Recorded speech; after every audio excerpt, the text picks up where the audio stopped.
are so beautiful. You are so beautiful.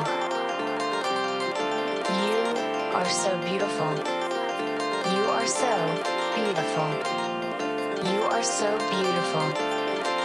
You are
Hello.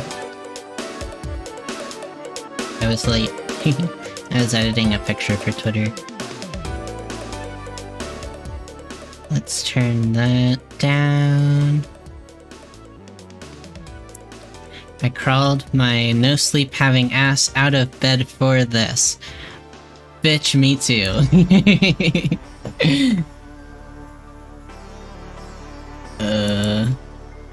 Hello, hello. Oh my god, I am so fucking exhausted. Yeah, we're in the same boat here. We're in the same boat. Oh, let me turn off. There we go. Yeah, I worked a double today. So I'm a little bit loopy. So probably perfect for streaming, honestly. My god, it was so fucking slow. It was so slow. Yeah, the first part of the day was just, like, brain dead. Like, so brain dead. I, like, just had to, like kind of the opposite of what someone with ADHD, requires. Zero sleep last night, and worked a heavy day. Yeah, I hear you there. I hear you there. And then in the evening, it was kinda busy. Kinda, not really. Just a really, like, lack of stimulation type day, while also being in a little bit of physical pain.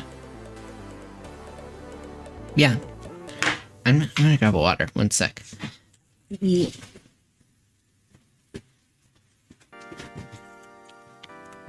I have a whole bunch of bottled water under my desk.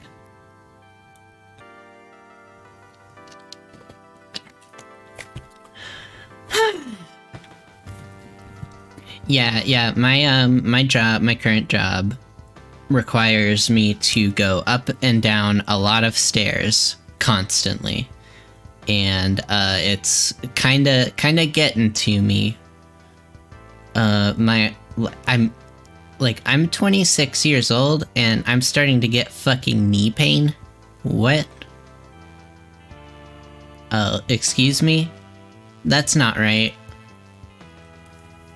So yeah. Hopefully, yo, let's just, like, what if this, like, what if streaming just pops off? Let's go for that. I need some kind of hope.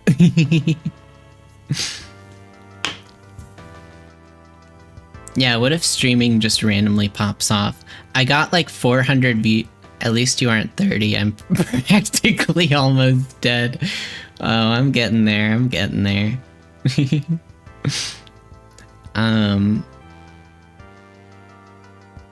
What was I just saying? What was I just saying? Yeah, my YouTube short that I just posted got like 400 views. I wonder where it's at now.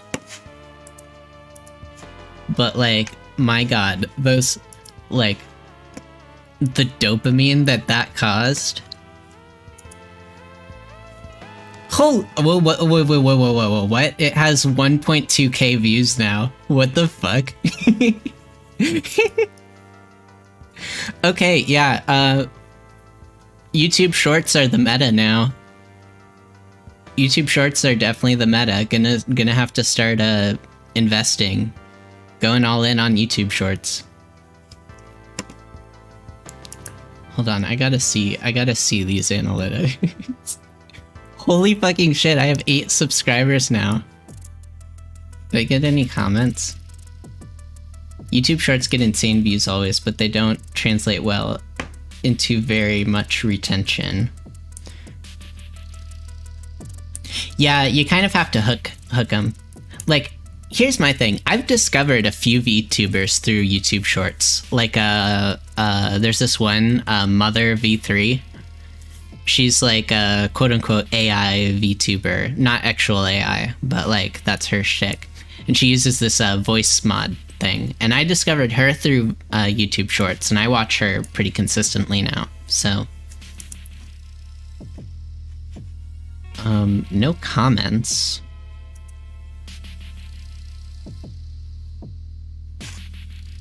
Yo, 69 likes and 9 dislikes. Okay, it's okay.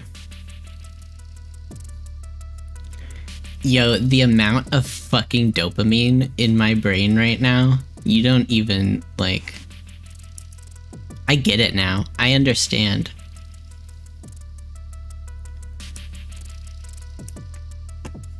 I get it now. I'm now living for that sweet, sweet content creator dopamine. Vinny started doing them and some were getting 2+ million views and saw no noticeable increase in subscribers or viewers. Well, I've gotten like a couple. I've gotten a couple subscribers, I guess. I don't know if that's from like me posting on other stuff or on like I did post a thing on Instagram, but I think it's past that time, so I don't know. We'll see. I mean, at least it's exposure. I feel like Vinny is already very like established at this point, you know? And I think the VTuber game is a little different. Like, I'm sure it gets some, especially as you're growing. Yeah. Bald? Who's bald? Who's bald? How are you doing, Corco? Welcome in. I'm a little bit delirious today, but hopefully that makes for a better stream. Just a little bit of delirium, I think, is good. I was just talking about the sweet, sweet dopamine rush of getting 1,000 views on a YouTube short.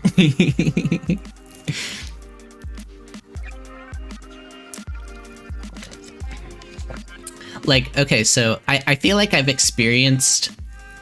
It's not even that big of a fucking deal, okay? But I feel like in the past, like, since I posted that, I've experienced all of the, like, common YouTuber emotions.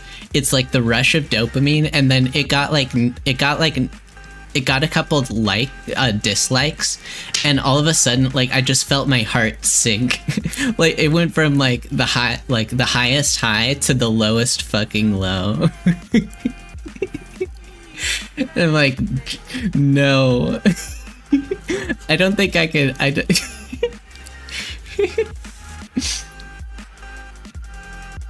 yeah. So, I'm hooked. Gonna have to, yeah, I just made that randomly. They don't hate you, they only hate everything you like. Yeah, exactly.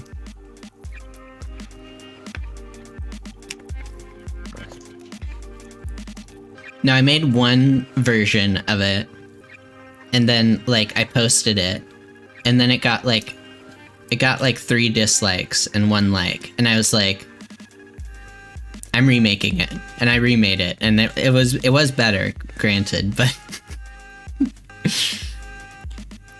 I made the editing a little snappier.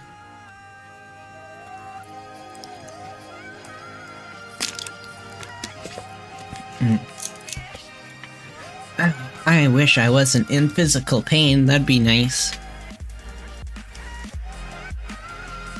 Too many fucking stairs at my job. I need a new one, like, soon.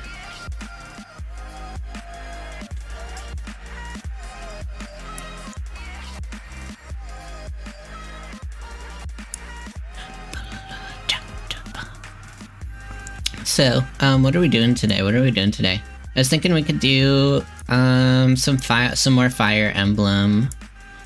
I think I have the brain space for it. I think I have the brain capacity.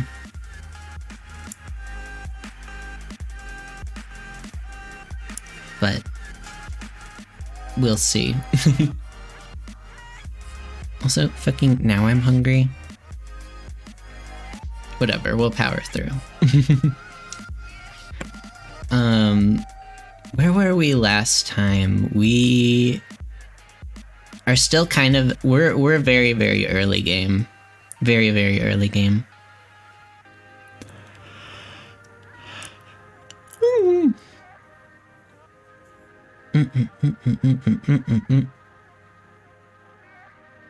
Okay, let's bring it up.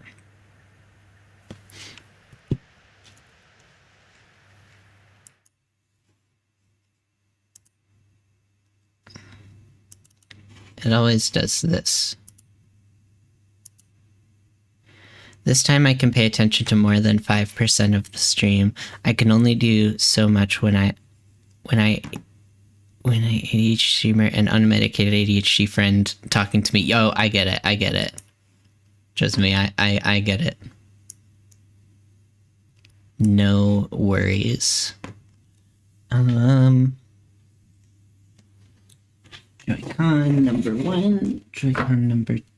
Where's my other Joy-Con? There it is. It's under fucking... I had kind of a little bit of a scare because my my Ethernet just randomly stopped working. I turned on my computer and I was not connected to the internet, and I'm like, I'm literally plugged in. What is going on? I just had to reset my router, but I saw my life flash before my eyes. Okay.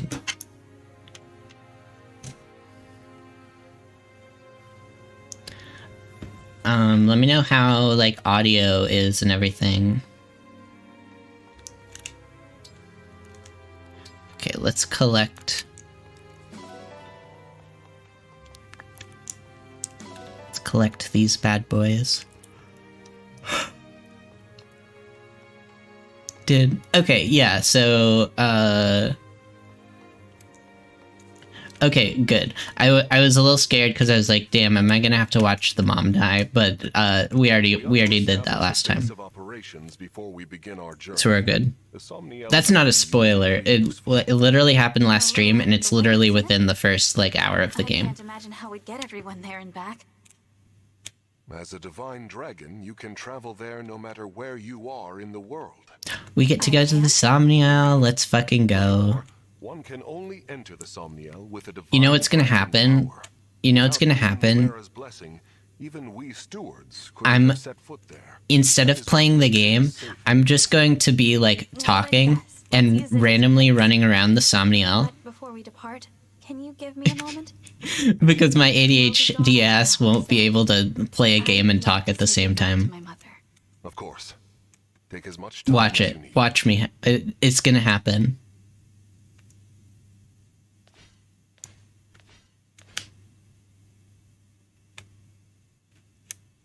Thank you for watching over me all this time. This journey will be a long one, but don't worry. Vander and the others will be right beside me. I will fulfill my duty as the Divine Dragon. I will find all of the rings. Just as you asked. And then... I'll return to you, Mother. I promise.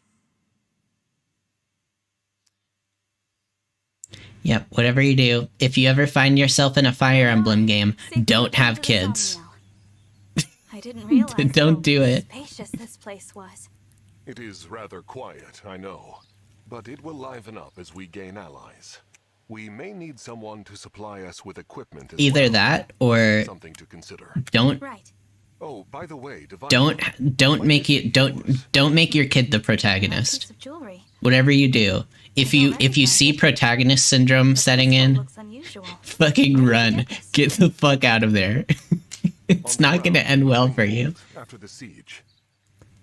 I thought it might be yours. Protagonist but apparently I was syndrome. mistaken. No one has come forward, so it must have belonged to an enemy soldier. Like, if your child Wait. It's familiar starts somehow. displaying any, like, proficiencies in, like, sword play, Perhaps or, it will jog your memory.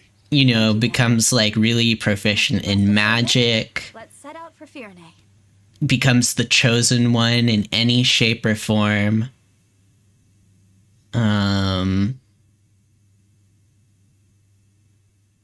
What else?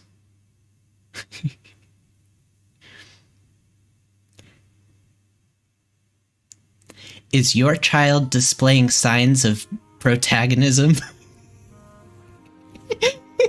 Call this number now. If you suspect your child to be a lesbian sword fighter, be prepared for them to turn into a car. Wait, I'm actually lost now. As you raise the bond level between emblems and units, yeah, I know this. Watch available bond conversations.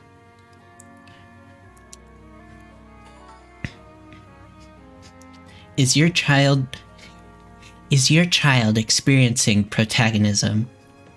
Call now. 1-800 side character. And we'll turn that child right into a side character.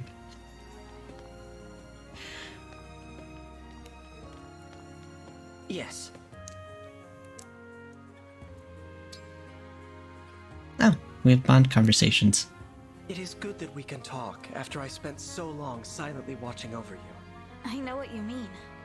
I'm really glad to have you at my side supporting me in person. I stand by it. She is cute.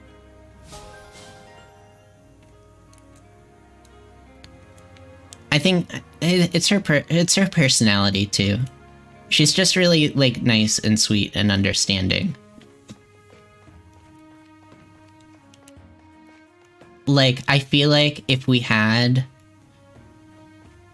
like if I went on a date with her, I would feel just really validated afterwards. You know? You know those people who just... It scared me. Scream at the top of your lungs, would you? God damn. You know those friends who just validate you? That's what Aaliyah is. She's a very validating person. I watched a video where this guy watched random anime and he came across a movie where that very literally happens. What are you doing? A lesbian sword Hello, fighter Claire. becomes I a was just studying. turns into a car. Tomorrow's a busy day, so I thought I'd get it out of the way now. Let me take care of that. You should get some rest. I'd believe it, That's all honestly. right. I can handle it. I feel like I've seen weirder. No, that won't do. I'm gonna have to insist. But Please. You know, I waited a long time for you to wake up. And not just me. The stewards before me spent their whole lives waiting. Now, after 1,000 years, I get to serve you. It's like a miracle. So, please, let me do it. Honestly, truly, I would be honored to help. Yes, and then the other lesbian drives her. Big, long car chase sequence. Okay, I should be thanking you for taking such great care of me. you should, if you find that, send it to me. You mean it? Oh, man, I'm so happy I could faint. Because I will definitely watch that. Please don't. Now that I'm free from tidying up, I'm going to get some rest.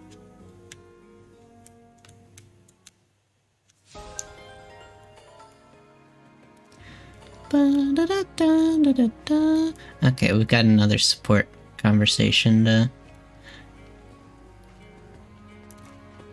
Oh, okay. Yeah, I know that one. I haven't seen it, but I know that one. I vaguely... So she turns into a car. Okay, cool. You seem well. Vander is so spiffy. Look at that spiffy chap. Look at that man. Look at that beard. That is a... If I may, Look at that man. That is a man with a keen sense of fashion. I've hit my limit for training today. excellent work, Divine One. I brought a hot towel for your face. I think you will find it most refreshing. Thank you, Vander. That's very kind of you. I have also prepared a fresh change of clothes for you. When you change, deposit your dirty clothes into the basket, and I will wash them for you. I appreciate your generosity, Vander, but I'd prefer to take care of my own laundry. Certainly you have other tasks to keep you busy. My only obligation is to you, Divine One. Feel no hesitation in asking me for anything. But It has been my duty to wait on you since long before you awakened. Were you to assume my duties for yourself? He said it was very good despite how much he was absolutely confused. Got it, got it. Yeah, I've heard Revolutionary Girl Utena is really good. Willingness to help me. I just need to sit down and watch it. About all this. There is nothing in all of Helios to feel bad I'm sure about. once I get into it, Now, I'll, I must you know. insist you change out of your damp clothes before you catch yourself a cold. Like, I can't claim to be a Yuri fan having not watched Revolutionary Girl Utena. There are just certain things you need to, you know, certain rites of passage. I think the show and movie have the same plot, so the movie is probably way more confusing. Yeah, having to fit all that stuff in there.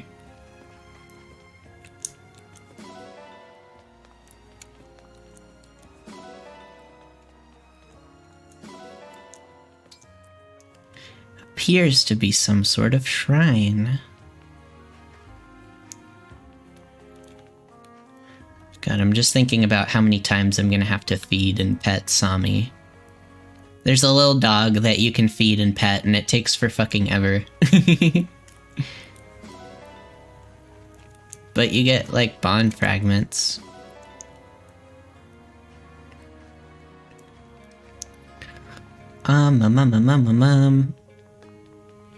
Okay, well, I don't really... Okay, who am I investing in?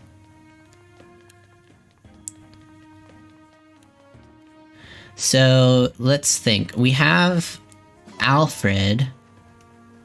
Alfred, I am more...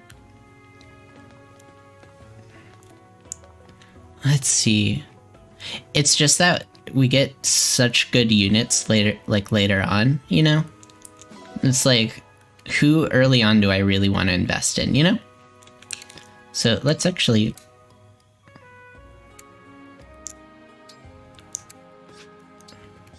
Oh, I don't have that menu yet. Oh, and the arena isn't open yet. Nothing's open yet. So we can't really do much here.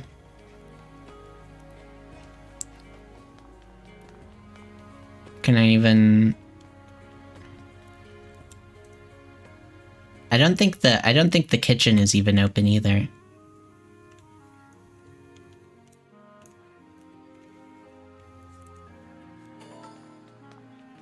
Yeah, no. Can I go in here yet? It's locked up for now. I literally can't do anything. Okay, on to the next mission.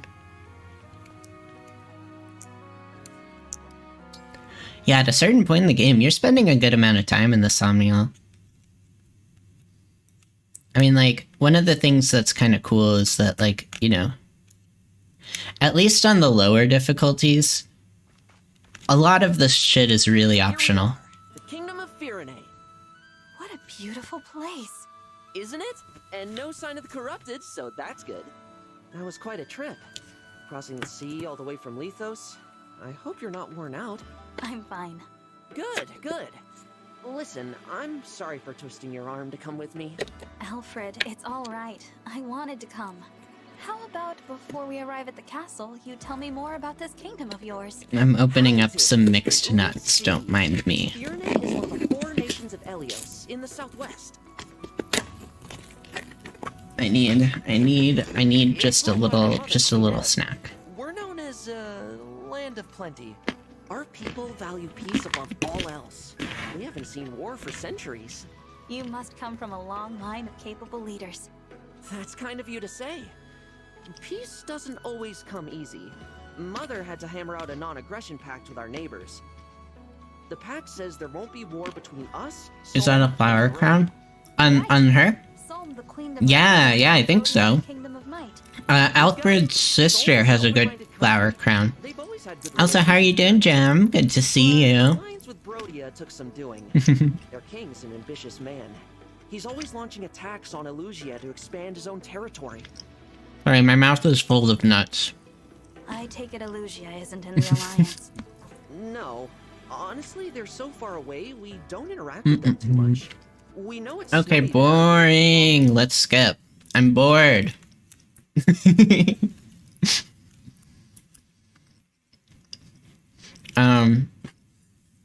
So if you don't know, we're doing a maddening permadeath run. So it's the hardest difficulty, They're everywhere.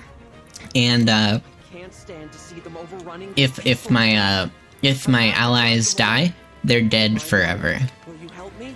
Of course. Corn. I'm surviving. Good to see you streaming again. Yeah, thank you. Good to hear that you're surviving. I beg you to make your retreat. We'll handle I am too. More of the fiends might be on the way. Chloe. Louis, Chloe, you can't possibly expect me to. it is our sworn duty to protect the princess. We will Delayed hold the corn line in for reference to the nuts comment. That's nut adjacent. If you should fall here, who warns Prince Alfred of the invasion to come?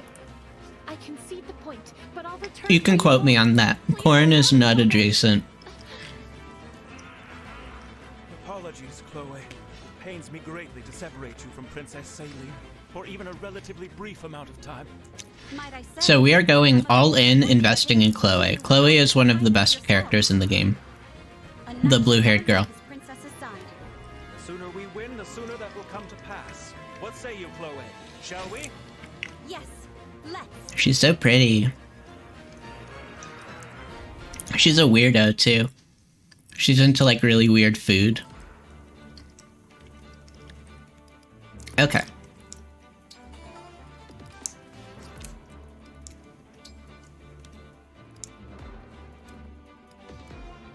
I guess she gets Marth then. There's not really a whole lot I can change around until like later in the game. Okay, let's look at what we've got.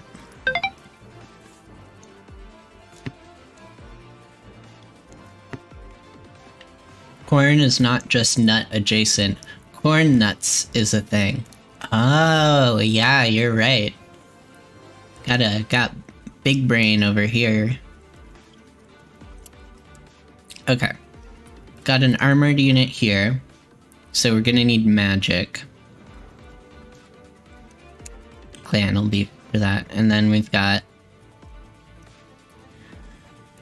okay. I'm a little scared.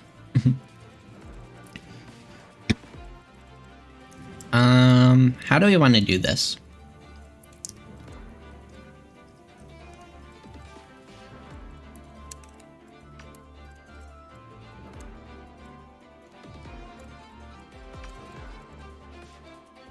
So I think what we're gonna do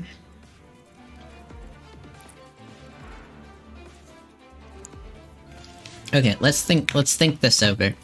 We don't wanna rush this, okay? So usually it is a good idea to keep all your units together. That gives you a lot more flexibility in like who you're attacking. You don't want to spread yourself too thin, you know?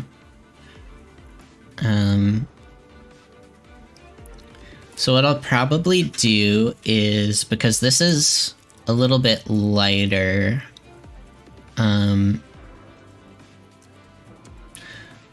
so what I'll probably do is push in like this direction. So I'll go like...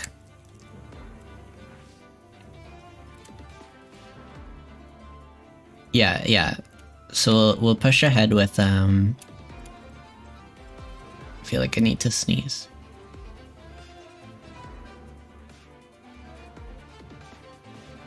Okay, it's gone. God damn it. My body is denying me a sneeze. How dare it. Okay, so we'll have Boucheron here. Take out this guy. And then...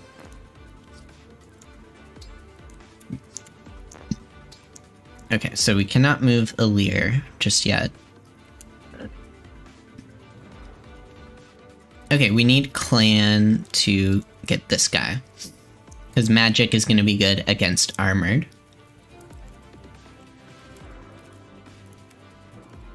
then I can have that.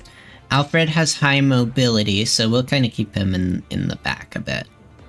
And then I need Fram there in order for, she's gonna help with chain guarding and healing, just keeping her close to everybody. Okay. Let's go. I'm nervous. I'm a little nervous, actually. Alfred! Saline? What are you doing here? Let's Saline. She has a pretty good flower crown. The Aleutian army is marching on the castle. That's my proof against intelligent design. The fact that we can need to sneeze but are just unable to do it. I know, right? Who would, like, what kind of god would allow that to happen? Absolutely.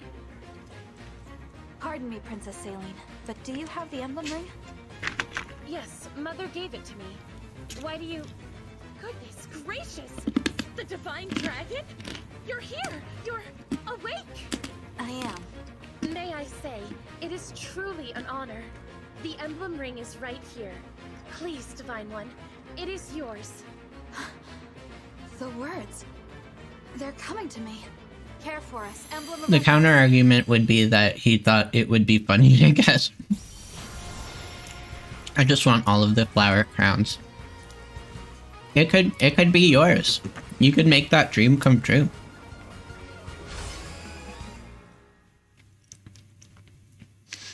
I am Emblem Celica. I detest Celica. violence, but I will always fight to defend the innocent. Thank you for answering my call. So, this is the emblem that was in Firene's ring. Emblem Celica! How marvelous! Divine One, with your blessing, I must protect the people of this village and ensure Louis and Chloe's safety. I entrust this ring to you, Saline. Cool. Sick. I won't be able to get very far with these archers everywhere. How about this? I take care of the So archers and Louis- you deal with the magic users. Good Louis is a idea. good early game Well, tank, we'll go right but through the your problem armor. is I'm resistant to magic. that, like, So leave the mages to me. It's he not doesn't so have hard good to get speed. each other, now is it? None of the tank characters do, like the physical defense tanks.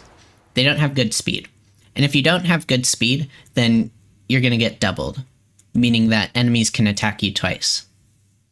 And we don't want that to happen.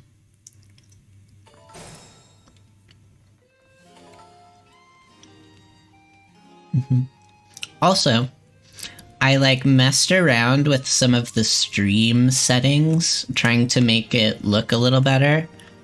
How does it look? Is it looking any better from like last stream?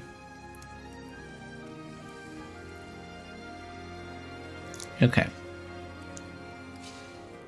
Emblem Celica. So it was your... Yeah, yeah. Thank... Everyone just loves to talk all the time. It's like, y'all, there's a literal war. There's a literal war going on.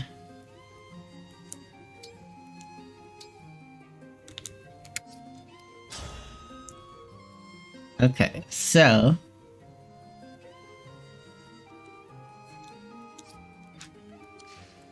yeah, Alir won't be able to make that.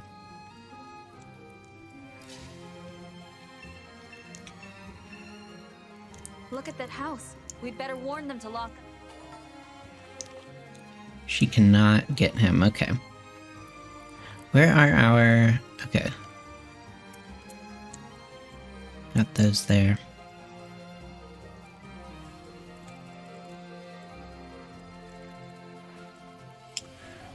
Okay. The Divine Dragon looked right at me. I'm ready for more. I'm scared now. I'm scared. I'm scared to make a decision. Yes, here. I guess Vander can take a hit.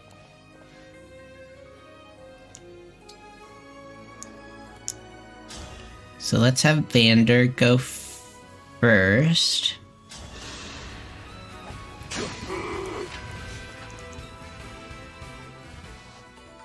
Okay, and then...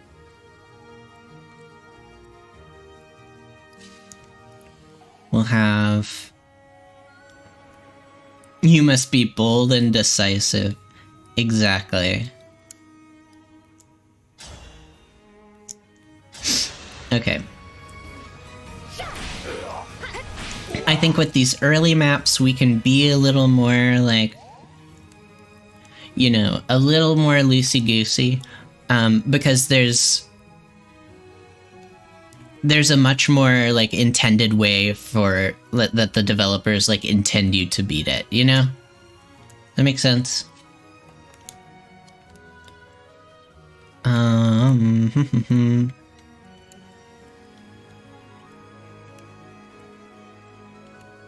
Okay, so I'm gonna have her chain guard, and then I'll have,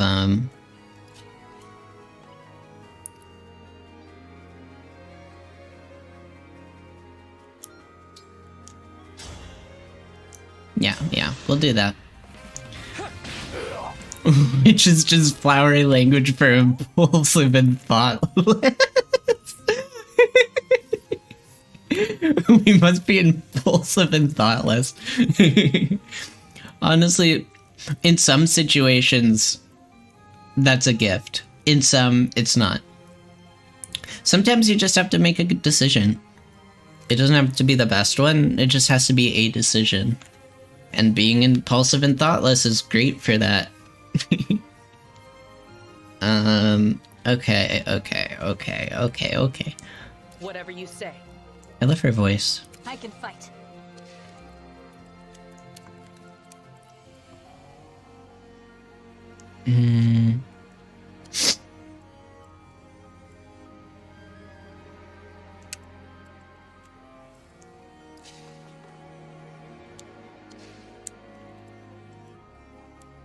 Okay, here's what we're gonna do.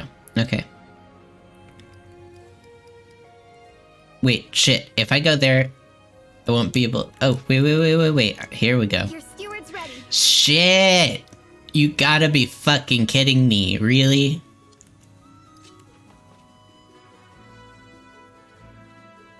I need her to be right there. Fuck. Okay. We might need to...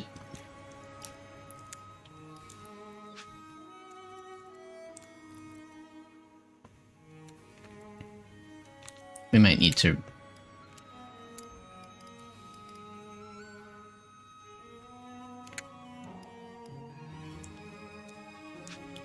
Okay, we'll try it. We'll try it without, but I think we've already fucked up. What's that? Take this. Because I have her just totally, like, exposed right now. And I don't think she can tank a hit. But we'll see. We'll see.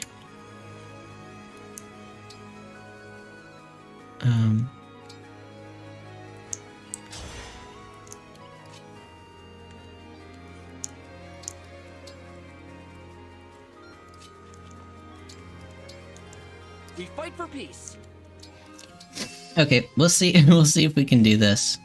Oh yeah. We gotta get them too. Say the word.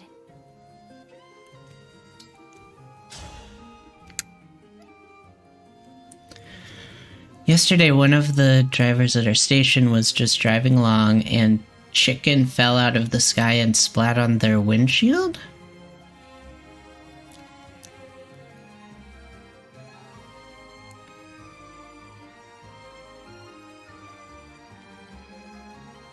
Huh. You know, for some reason, I blame climate change. And I don't even know why.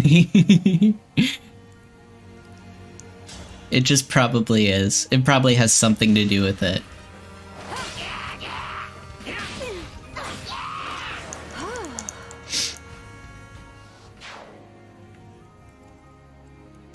This isn't so bad.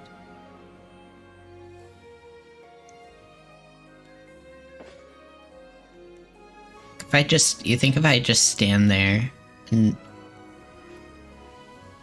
Nah, let's do this. Thank you for warning me.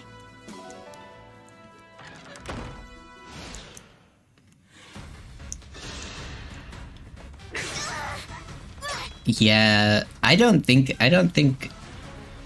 she's gonna make it.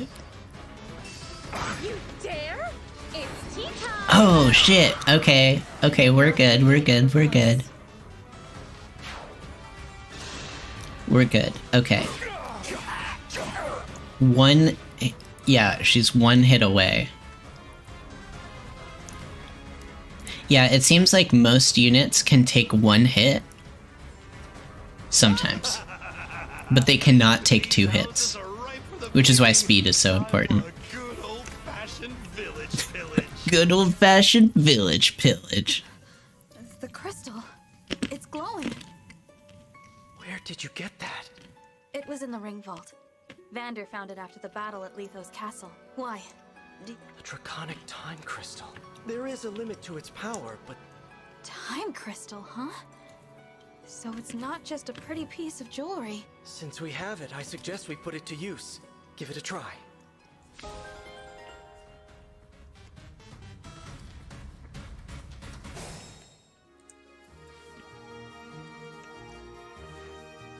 Oh yeah, I have a question. When I started the stream, like before I started the stream, did an ad play? I don't know if you were here early enough.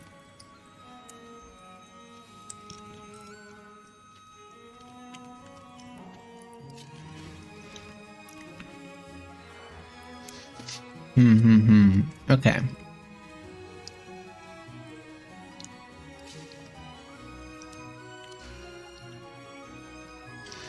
I set up my ads. Not this time, but last time because I resubbed, so I don't get them. Okay, gotcha. Yeah, I set up my ads, so I tried to make it as non-intrusive as possible. So like I disabled the ones where like if you just come in, it'll play an ad, because I think those are so fucking annoying. And they're so unnecessary. And it would just hurt. It's just gonna hurt, like, discoverability, you know?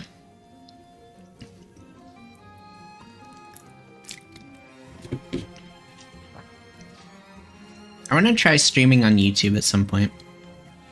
They're so annoying, yeah. Like, because it just gives someone another opportunity to click away. And if you're trying to get discovered, you don't want that. Like, attention is fragile.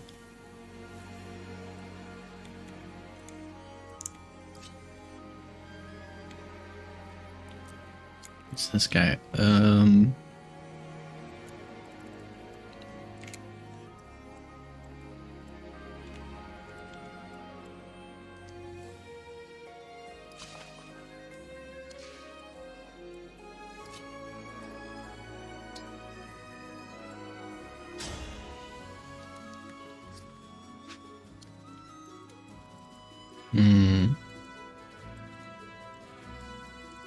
Okay, what are we doing here? What are we doing?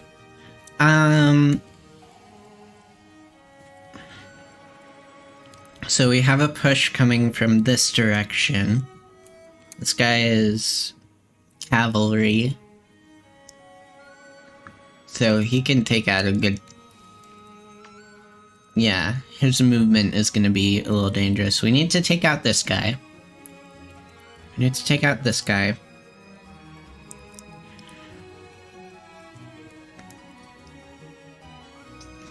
Okay, so Clan can easily take out this armored... Is this an armored guy? Yeah. Clan can take him out.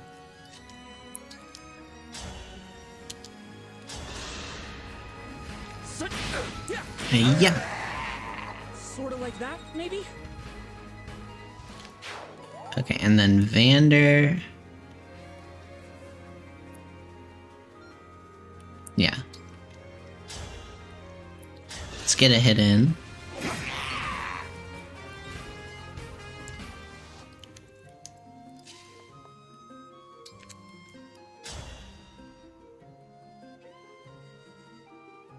Okay,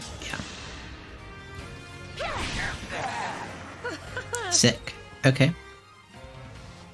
That takes care of the threat there.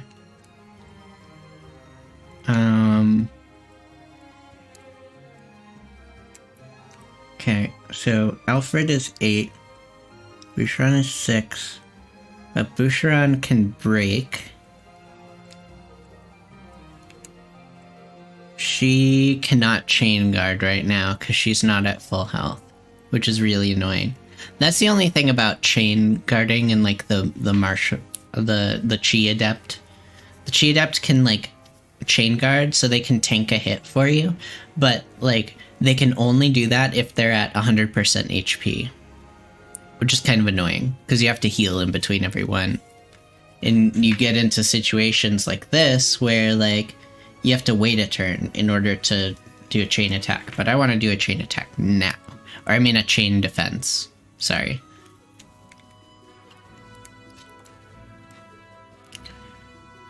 Well, Eddie could probably like avoid, but should I risk it is the question. She has 3 foot. Actually, I can have her, I can just have her take out this guy.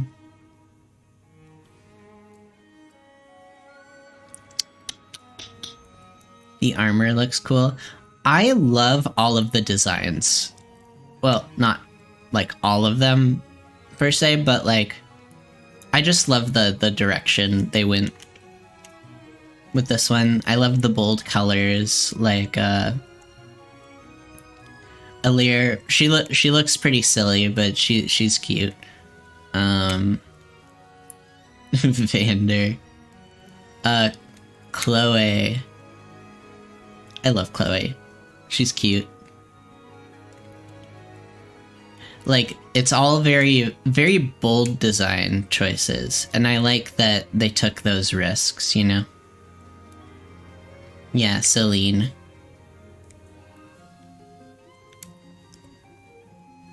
Okay, let's make a decision.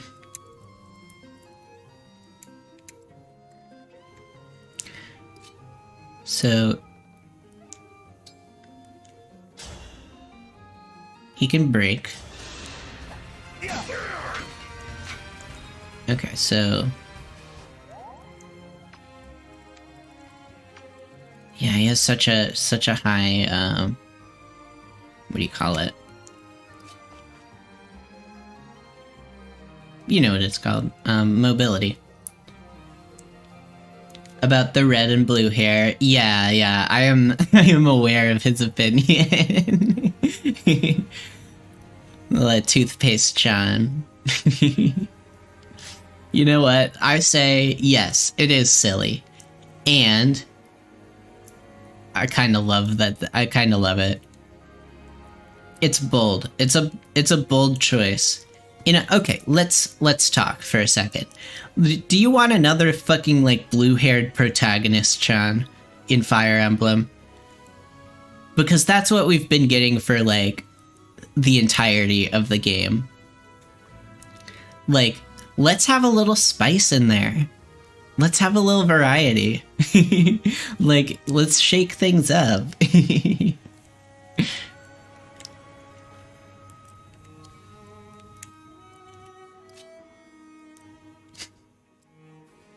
Toothpaste Chan.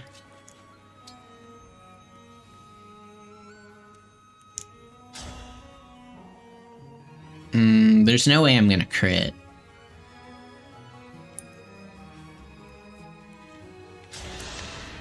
That motherfucker doesn't even play Fire Emblem. He can shove it.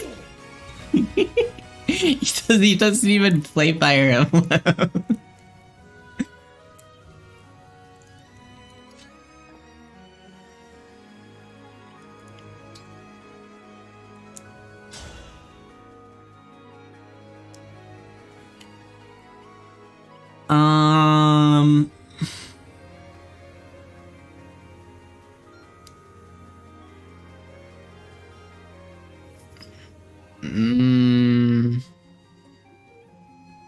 Is this a good idea?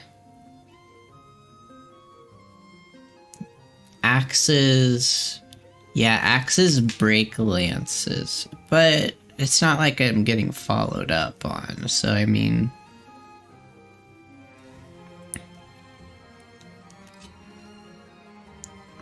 If I... Okay, let's do this.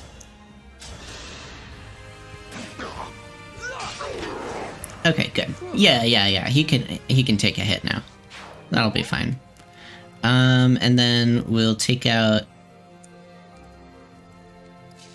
them real quick.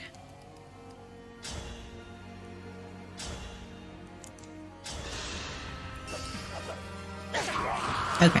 Guided by the emblem. And so we dealt with a lot of our threats, and we've mitigated the threat here as well as we could. Ow. Let's do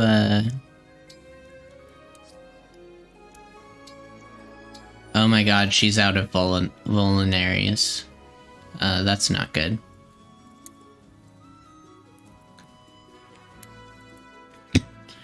Okay, let's think. That's what I said. Yeah, that bitch doesn't even play Fire Emblem. Who is he to talk?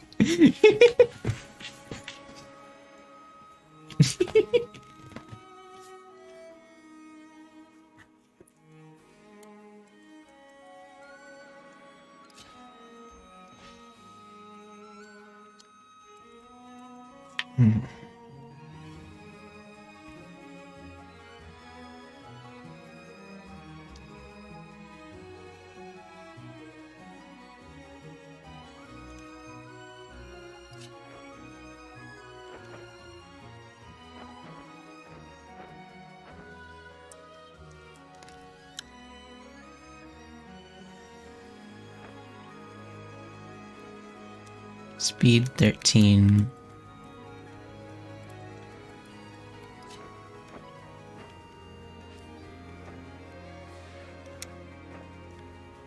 Oh, this is tricky.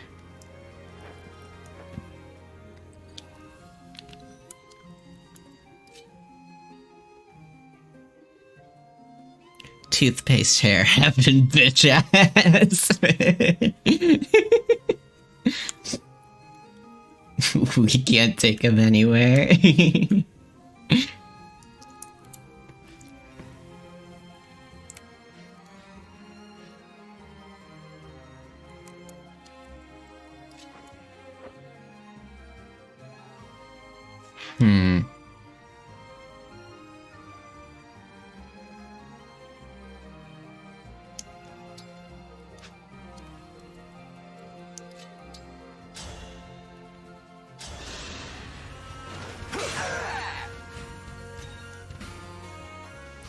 Yeah, so right now, it's all about threat mitigation, right? And right now, like, the archer poses the biggest problem to Chloe, and I'm more worried about protecting Chloe than I am Louis. But if Louis dies, I'm probably gonna reset. 'Cause he's gonna come in handy. But if that mage gets to Louis... Fuck, this is hard. I might have fucked this up.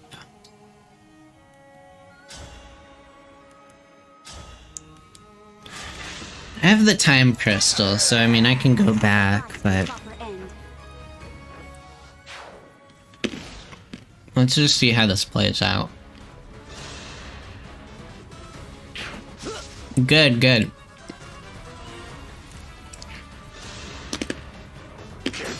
Oh shit, yeah, Chloe's dead. She's fucking dead. She's so dead, she's super dead. Oh, dear. Yeah, we're resetting. I always knew that not every fairy tale has a happy ending. Yeah, we're resetting. Fuck that. I have lots of opinions about things I don't play. I'm really good at it.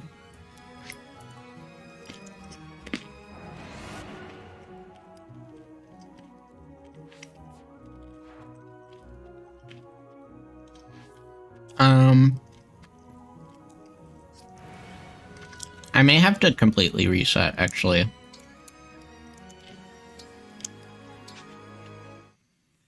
Alright, complete reset. Let's try that again.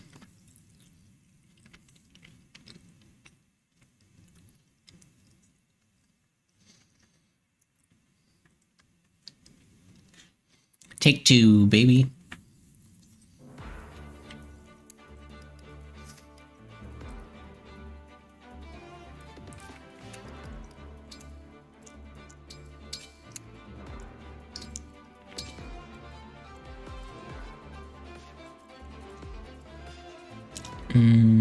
Okay.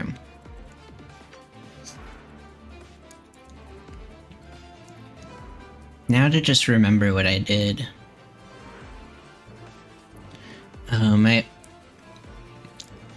My ADHD just kicked in and I was just like, it was just like, fuck this. I was like, I don't want to do all that again.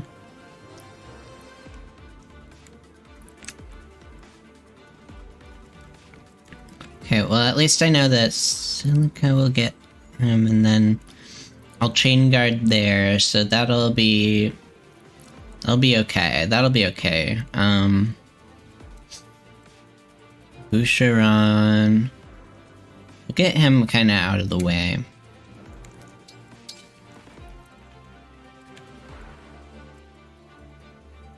Yeah, let's do that.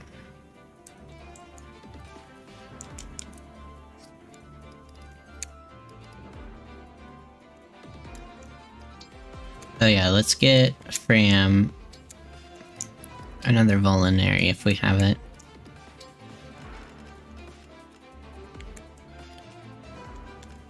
Okay, Alir doesn't need two Vulneraries. There we go.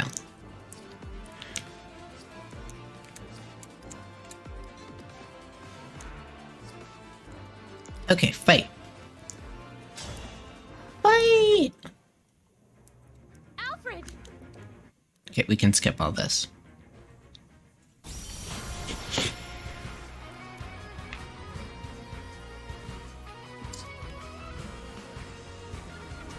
I love this song. Hear it in you see it in Fire Emblem Heroes all the time. Emblem Celica. I detest violence, but I will always fight to defend the It'd be kind of cool to check out some of the older Fire Emblem games, but like, I know if I do that, it's never gonna be as fun as this game. Emblem Celica. How marvelous. Because this game is fun as hell. It's like, this game's way more fun than Three Houses. Just in terms of like combat. I must protect the people of this village and ensure Louis and Chloe's safety. I tried to play, what is it, Fates? I tried to emulate it, but I couldn't find a ROM for it online. I found a 3DS emulator and everything, but I couldn't find a ROM for it. I guess 3DS games are harder to find those for. With these archers everywhere. How about this? I take care of the archers and you deal with the magic users. Good idea. While their spells will go right through your armor. They I'm resistant fucking to them. literally told me how to do this. It's not so bad protecting each other, now is it? This is what I get for skipping. They literally said how to beat it, and I didn't do that. Damn it. So you can watch the very quick retrospective of all the games that I was recommended on YouTube recently. It's only 15 hours long. Bitch, you think I didn't you think I didn't watch that? Who do you think I am? You don't think I fell asleep to that like for like a week straight?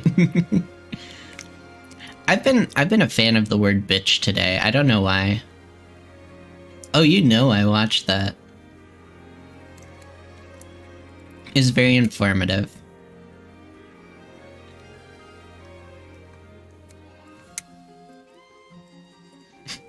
I don't even like the word bitch. I just thought it sounded cool.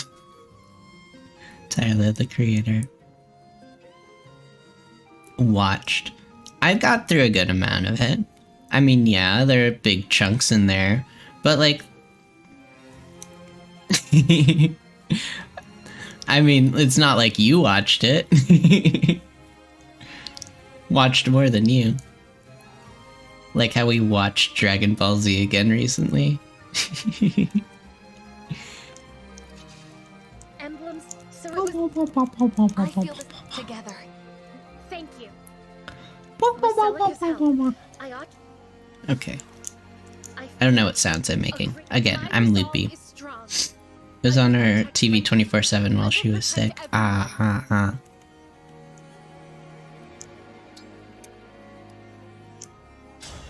I love the name of this by the way. Warp Ragnarok. It makes me happy. And I don't know why.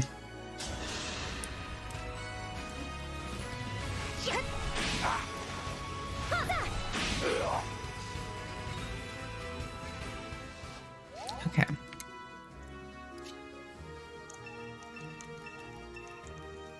Look at that hat. We'd better warn them to lock.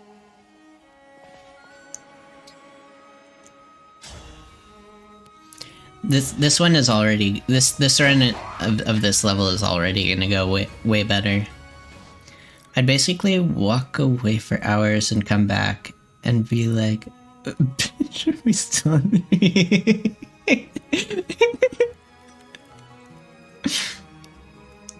Whatever you say. For the divine dragon. Oh, Clan can't get far enough. Let me at him.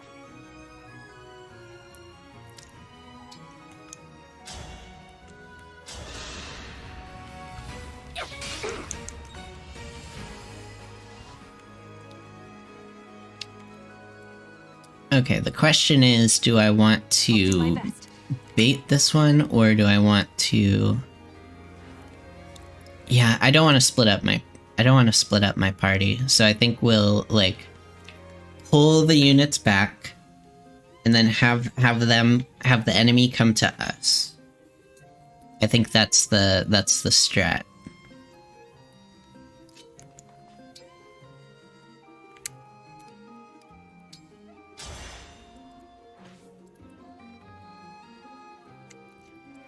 I think that's the strat.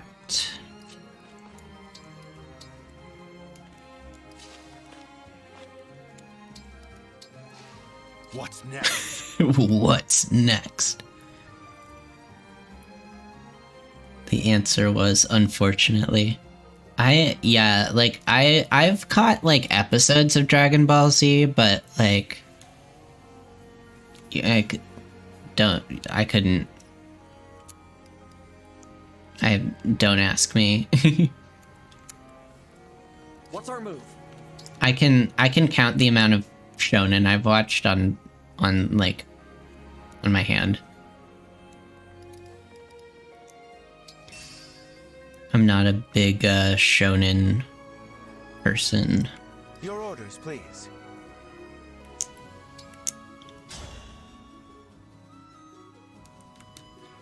Okay, I could do that, or... Yeah, let's just do that. None of the times I watched Dragon Ball Z did it ever get my full attention. I was always doing something else and knew to look up when I heard screaming. Ah. I grew up on it and bonded with my brother and dad watching it. Dragon Ball, on the other hand, keep my full attention for the whole thing. Yeah, Dragon Ball interests me more than Z. Have I seen much Dragon Ball? Whatever Dragon you Ball ask. is perfect. Dragon Ball is excellent. Sick.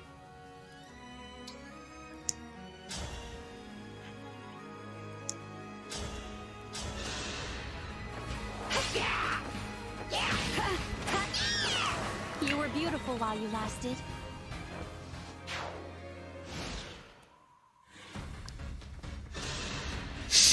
Okay. This is gonna go a lot better for me. Don't think so. Good. Okay, don't kill her. Good. All in the name of peace. It's so well paced and almost no filler and much more consistent with the art than Z2. Yeah, yeah. Ever onward. Was that Akira Toriyama? Is that his name?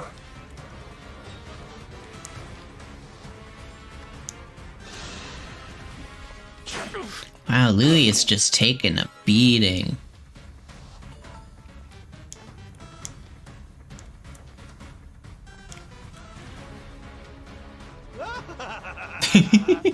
These houses are ripe for the picking. Time for a good old-fashioned village pillage. Okay, we're skipping. Okay. I can feel my brain cells, like, receding.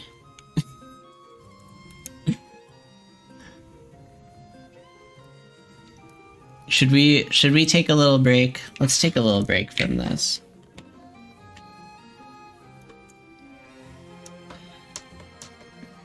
Like, my brain cells are just going pop, pop, pop.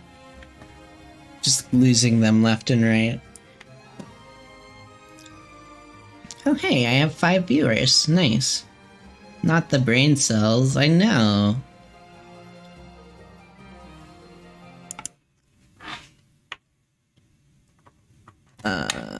Okay.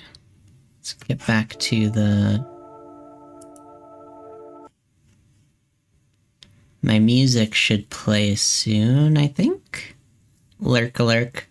What's up, Sarah? How are you doing? Good to see you. Yeah, we're going to take a... That game involves a lot of thinking. My model looks good. Thank you. Thank you, thank you, thank you. I spent a lot of... Did a lot of work on it and spent a good amount of money. I bought the model, like the base model, off of Booth, and then I did all the edits myself. So I bought the hair model, the custom hair model. I bought like the custom outfit, but like things like the actual colors, I edited myself. And Wired and Tired, you got it, you got it. I had such a long day. I'm like a little loopy. Thank you. Y'all are lucky that I'm streaming now and not back in fucking Unity, because I figured out a way to a better facial capture method, but that would involve going back into Unity and then like implementing it. And like part of me is tempted to do that, but another part of me is like, no, like fucking stream, like stop messing with the fucking model and just stream. That's my thing. Like sometimes I find it more fun to just like fuck with things than to actually like I had a lot of like I have a lot of fun like messing with this model. But then I just like won't use it. Hope yesterday's shift wasn't too exhausting. It was. It actually was. Yeah, Valentine's Day was kind of brutal. The problem was, okay, so like usually like I get little breaks in between, like seating the guests. But like because it was all like two tops, I got no breaks because we were just completely 100% booked on all two tops, all little tables that were turning over like really quickly. So it was just like up and down the stairs the whole time, and those stairs are fucking getting to me. I'm probably gonna have to find like some other job soon, because like I'm like fucking I'm 26 and I'm getting fucking knee pain, and like I shouldn't be getting knee pain. Anyway, that's Flora's work rant for the night. Spent 2 weeks building the ultimate emulation game station, and when I was done, I was just kind of went meh and walked away. Building it was the fun part. Yeah. Sometimes get cybernetic legs. I wish. That'd be nice. But like, my legs are cute enough as they are. I feel like I'd be losing out on some cuteness. Yeah, sometimes just like making the thing is more like I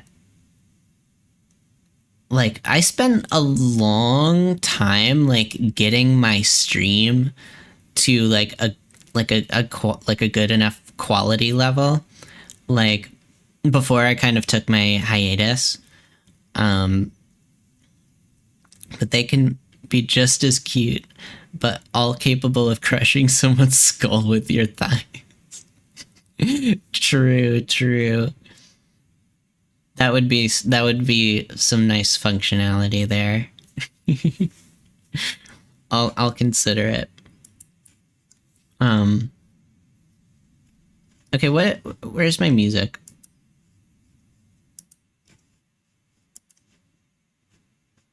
You are so beautiful. Okay, there we go. You are so beautiful. Let me know how the volume is. You are so beautiful. You are so beautiful. You are What was I so saying? beautiful. You are... Oh yeah. So like before my hiatus, I had spent like a lot of time like working on my model, getting the stream up to like a place where I wanted it to be. That was when I was using like the Vroid model. And then I got really into like, I made this model for VR chat. And so like I had already put in a lot of the groundwork, and I got to use this with VR chat a good amount. Yeah, I already put in a lot of the groundwork, so like getting this stream up and running wasn't actually super difficult. And that was kind of my goal.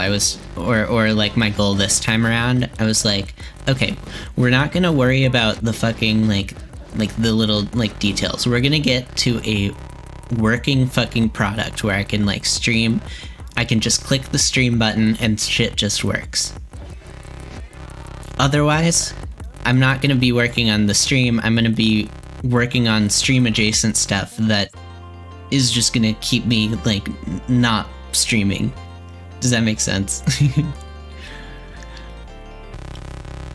My favorite thing to do in Fable 3 was snapping people's necks with my thighs.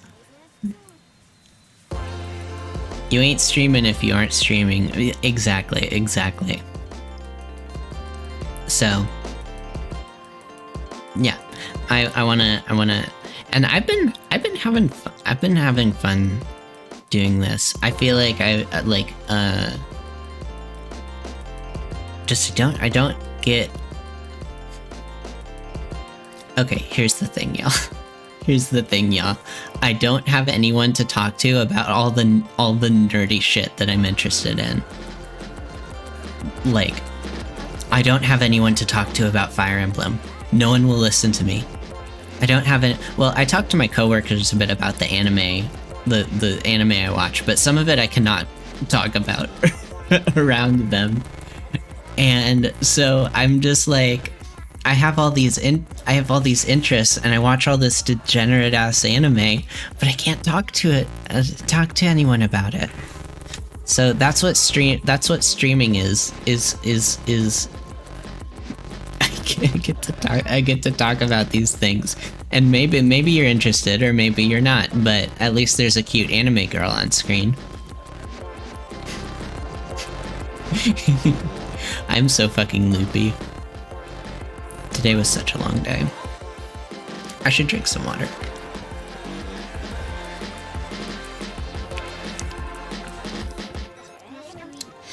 By the way, I feel like I'm supposed to get a notice when an ad break comes up.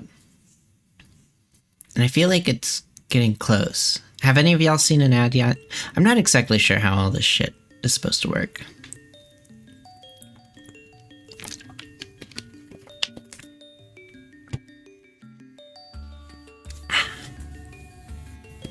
I had an ad break about an hour in. Okay, okay. Yeah, I'm supposed to get a notification when that comes up. Because 15-20 minutes ago.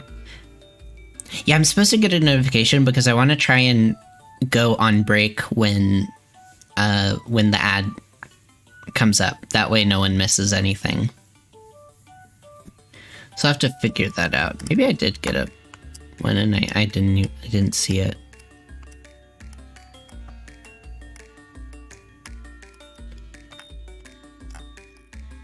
Nope, didn't get one. I'll have to figure that out. I guess it's not the biggest deal in the world. I just like I fucking hate ads with a passion. I ad block fucking everything. Like I don't have YouTube Premium. What I do is I use Firefox on my phone, the Firefox app, and I installed uBlock Origin on it, so I can do ad-free YouTube without paying for YouTube Premium. These are the links that I'll go to avoid ads. So like if I can make, but like, you know, like ads are like, you know, they make the internet go round. So like I want to try and make them as non-intrusive as possible. Also, you can't block ads on Twitch. Like you can try. Last time I tried to block ads on Twitch, I tried to find like the domain and like on uBlock Origin and block it. But then like they flagged my account as like they flagged my account and wouldn't let me chat until I like messaged them, and I was like, hey, like no one can see me chat. So like just gotta put up with it, I guess. I think there are Twitch ad blockers, but for some reason, Twitch is the only website that's figured out how to circumvent ad blockers. I don't know how they did it. It must be fucking ingrained in their goddamn system. I don't know.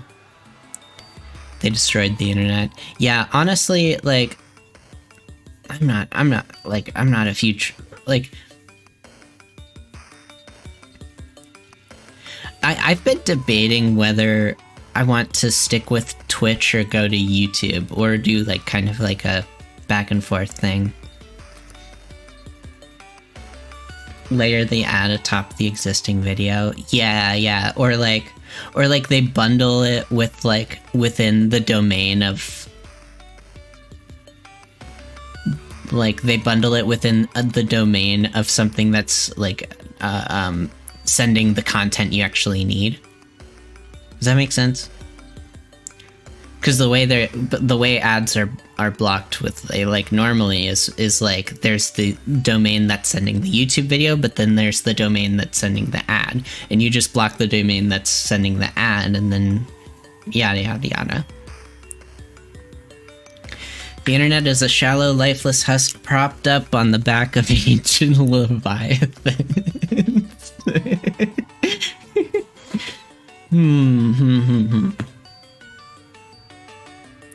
But there are a handful of apps that are like Twitch alternatives that sort of work. But yeah, chatting breaks, so you need another app to chat. So not easy now. Yeah. Yeah, and so like I've been debating whether I would want to like stream on YouTube, because here's the thing. Okay. Twitch is a lot better for like audience interaction, I've found. I don't watch a lot of YouTube streams, and I think there's a good reason for that. It feels a lot more impersonal. Like, of course, like you can still interact with chat, but like it's missing a lot of features. The upside to YouTube, however, is that like everything else other than like the live streaming part is good. So like, you know, the shorts, you know, like I got like over 1,000 views on my last short. Like if I keep that up, like, you know, that's like I could get some momentum there.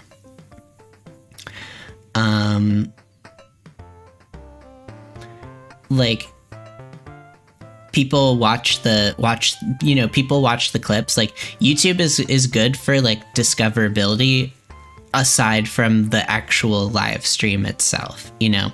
So like I'm posting the shit from Twitch onto YouTube. And so by that logic, wouldn't it just be a lot easier to just send everyone to my YouTube page, you know, like live stream on YouTube, the shorts on YouTube, my music is on YouTube. Like I have all my albums on YouTube, like on that same page. Like everything's there. The clips, the VODs, it's all on that page. Except for the actual live stream itself.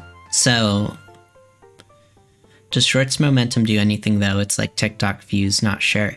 Yeah, I'd say so. Like I've discovered VTubers and like other creators through Shorts. Like yeah, like there are a few VTubers I follow that blew up because of Shorts and TikTok. But like yeah, like Shorts they're really pushing the Shorts right now. That and like, you know, surprisingly enough, community posts, but that's more for like continued engagement, but they really push the community posts. So probably at some point I'll start updating those. Maybe that's more like down the line if I actually get an audience on YouTube. So yeah, that's kind of my dilemma. It's like it'd be nice to have just one place where I can send everybody. The problem is like the audience interaction, the actual live stream discovery, I feel like Twitch just has the leg up in so many ways. But YouTube has the kind of like, YouTube just makes everything simple and it's all in the same place, and you can just give people one link to follow. So yeah, I don't know. I don't know what the answer is. My kind of feeling is that like people already know to find me on Twitch. You know, like I have 5 viewers right now, and like I haven't, you know, like I have not been streaming consistently the past year. So like I already have an audience. I already have like people who'll see me. I don't have that on YouTube, so I don't know. I always tell everyone that caffeine doesn't really affect me, so then I drank a quad espresso at 9 p.m. and now it's 11 p.m. and I wonder why I'm still awake. Yeah, that might have something to do with it.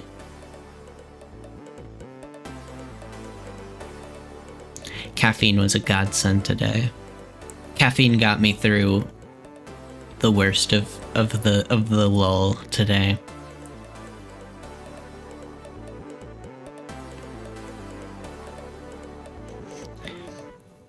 Meanwhile, I am struggling to stay awake. Relatable.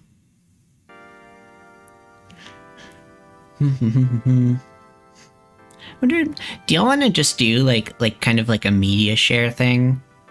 I'm kind of like a little just like brain dead, and I don't know if I can keep up the maddening run tonight.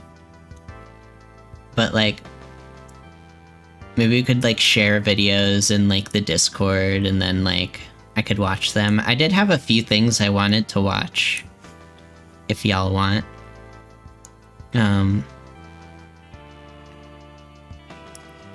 Could watch the fucking like 15-hour Fire Emblem retrospective. my color commentary.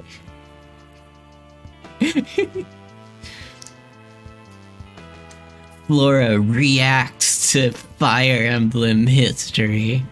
That'll get all the views.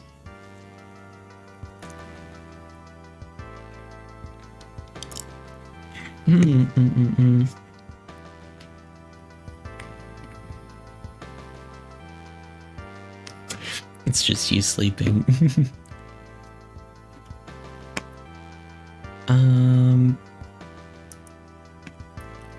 If y'all have any, okay, let's do a little media share thing. I'll change the title.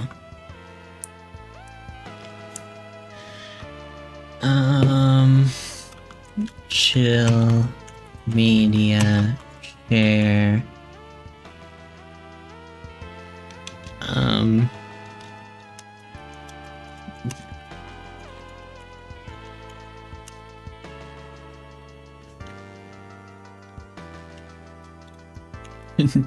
Chill media share, no brain cells per se.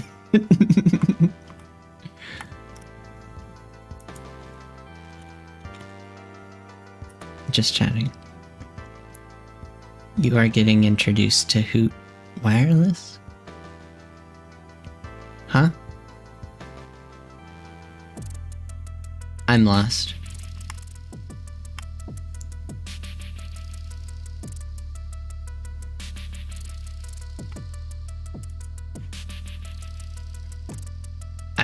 I will understand.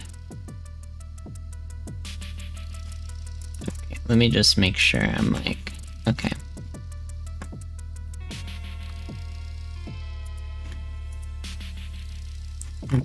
Well, okay, so in my Discord, I have, under the live stream tab, I have a thing called media share. So if you want to send something there, I'll get us started with a video that I wanted to watch.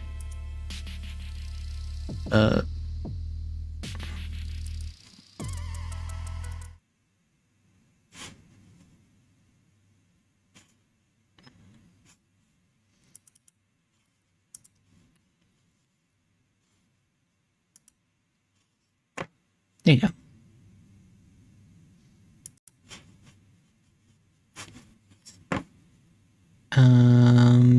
Let's see, is audio gonna work?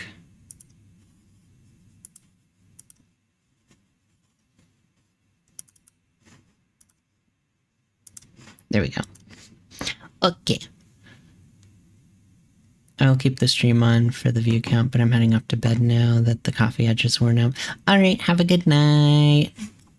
Thanks for keeping the stream up. I appreciate it.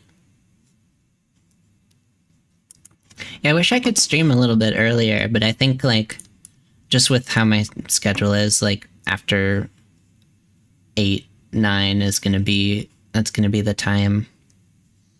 Maybe I can stream before work, too, but I don't think, I don't know who's gonna be around then. We'll see. Okay.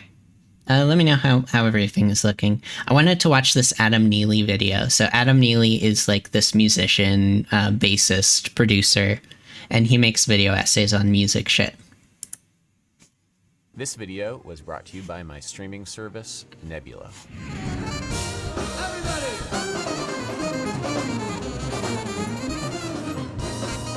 Let me know how the volume is. Video game jazz music to a crowd of over 3,000 people. Over 3,200 people. The biggest show in MagFest history. This was at MagFest, a video game and music conference held in National Harbor, Maryland. What I found there was a vibrant scene of young people hungry for jazz big band music. This is the line for a jazz big band concert. It's absolutely wild. Only video game music, man. Only video game music. Level 1. The Great Video Game Songbook. Ladies and gentlemen, welcome to the 8-Bit Big Band at MagFest 2023! That looks fun. I'm Charlie Rosen. I'm the band leader and arranger for the 8-Bit Big Band. I hope I don't get. I hope So the copyright 8-Bit Big Band doesn't is like a doesn't tag 35-piece me. symphonic jazz orchestra that's dedicated to reimagining and reinterpreting video game music in the same way that the arrangers of the mid-century were doing with other like great canons of work, like the Great American Songbook, Broadway The later musicals, time works for me because I get home from work after 7. Gotcha.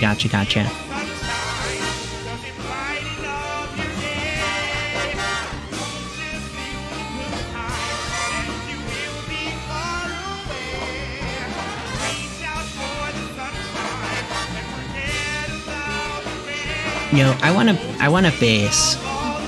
I really want a bass. I want a Fender P bass. The idea being that like now we're in a I need to make generation more where money. video game music has been around long enough that That's it what is I need. itself an equally as important and vast catalog of music that is now set to be able to be reinterpreted. And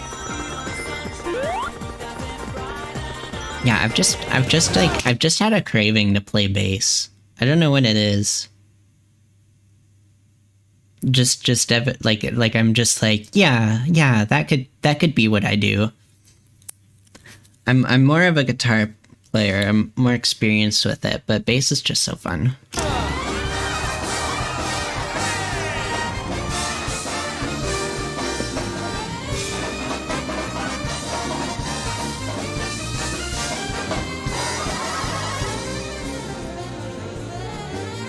I don't even know what song they're playing right now. And arrangers like Quincy Jones and Nelson Riddle, we're doing with the Great American Songbook. We now have the Great Video Game Songbook.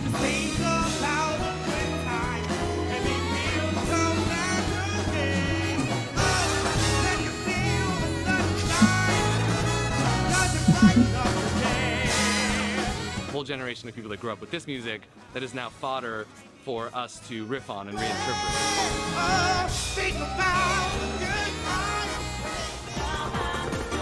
How's the volume?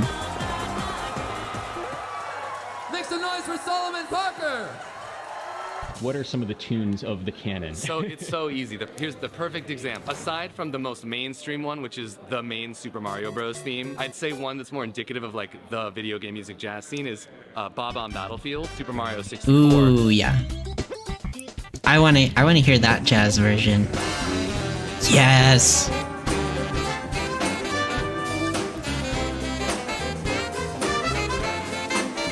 The cool thing about it is like I gave a clinic to a high school big band recently, and they read my arrangement of Bob on Battlefield down, and I was like, just out of curiosity, how many of you knew this song before today? Like, did you know the song before we read it? And like a lot of them raised their hands. And I said, okay, great. And I already knew the answer. How many of you were alive in 1997 when this game came out? Literally me and the teacher raising our hand. This one's called Bob on Battlefield from Super Mario 64. Anyone played that game before? Hey, there go, some hands. That's an old one, huh? But it's the same thing. Yeah, like, I did not play them. I was born in '96. I was not a Nintendo 64 baby. I was a GameCube baby. We just play it because it's a standard. It's part of a canon. Yeah, like All the Things You Are is found in every coffee-stained real book, that great tome of the jazz canon. So like some people are like Ocarina of Time babies. I was a Wind Waker baby. You were a SNES baby. You were a Link to the Past baby. I feel like we can define generations not by like boomer or millennial, but by like what Zelda did you grow up with? We also got an NES first, but they're both technically late. You didn't play Zelda. He's old. You didn't play Zelda? What did you play? Single Zelda until Wind Waker. I mean, good place to start, I'd say. Wind Waker is so good. It's so good. I've never beaten it though. I always got to the part what is it? The Triforce chart part, and then it just becomes a slog. But I mean, like, I've seen the ending. I've seen speedruns of it, so I know how it ends. Played Zelda on 64. Nice, nice. Super Mario World. Breath of the Wild 2. Looks... Okay, you know what I think about Breath of the Wild 2? And then we'll get back to the video. I feel like they're not doing a great job marketing it. I feel like it's gonna be fun as hell, but like, I feel like they're not marketing it as well as they could be. Bunch of Breath of the Wild, but didn't beat it. They don't need to market it. I guess they don't. I guess they... But I feel like they do, though. Because you gotta get, like... Everyone's played Breath... Not everyone. But, like... The audience that is into... Like, there's already a Breath of the Wild. You know? Like, so why should I... Why should I buy Breath of the Wild again? Because that's kind of what it seems. It seems like... I know it's probably not, but it seems like... Just like... It's Breath of the Wild 2. Everyone's buying it. I guess so, but... Like, I want to know what the like... What's... I feel like I don't know the main hook yet. Like, yeah, it's like shit in the sky, but...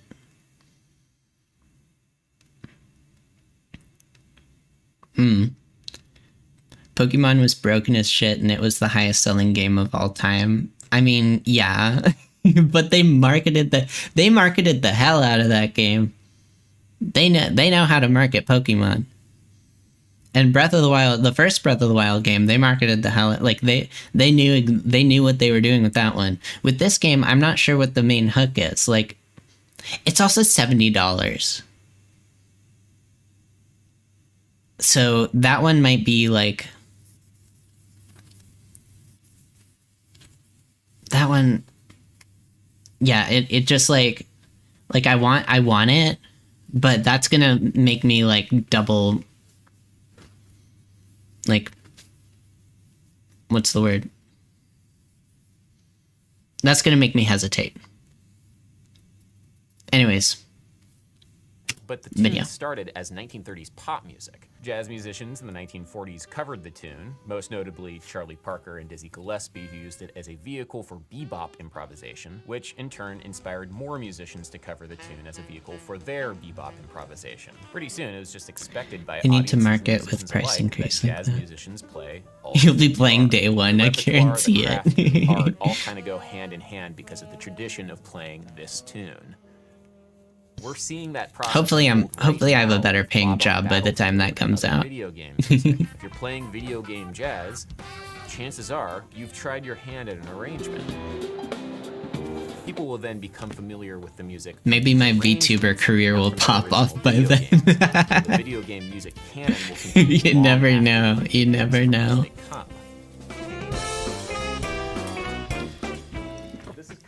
From a lot of my Ooh, I liked that one. Wait, hold on, I want to hear it. No, wait. Hey, Bob on Battlefield. And the video game music. If you're playing video games, this one. The video game music canon will continue long after the video games from which they come. This is kind of coming from a lot of my that was cool. Personal experience with this music anyway. Like, I know how to play the tune Still Alive. This was a triumph. But I've never played the game that it comes from, Portal. Instead, I'm familiar with the tune because of the arrangement that the 8-Bit Big Band did with Benny Benack and the style of Sinatra. Okay, who here has played Portal? So my only frame of reference for the music is a popular reinterpretation of it, which is like how you'll be super famous by then. We'll see. We'll see. What it is now. It's like, and then maybe imagine being a literal child and not owning Hey You Pikachu Special Edition N64. Play Bob on Battlefield and say like, oh, I should go back and play that game, you know, like retro game. So it's like a parallel. No. Please welcome Eli Bishop on the violin, everybody. I have never played Hey You Pikachu. Level 2. Ludo Jazz. Would that work on him? I guess it would work on emulator.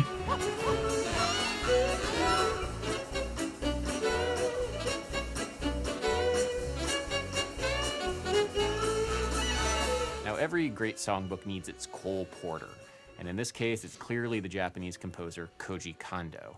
Hired by Nintendo in 1984, he is responsible for the music to all of the Super Mario games, Zelda games, and many other classics. Specifically for Mario, you should Kondo play has cited Portal. Latin music It's a as short big game. influence because he felt like the rhythm of playing the games in some way matched the rhythms of the music. The music is inspired by the Portal 1 game was great. controls, and its purpose is to heighten the feeling of how the game controls.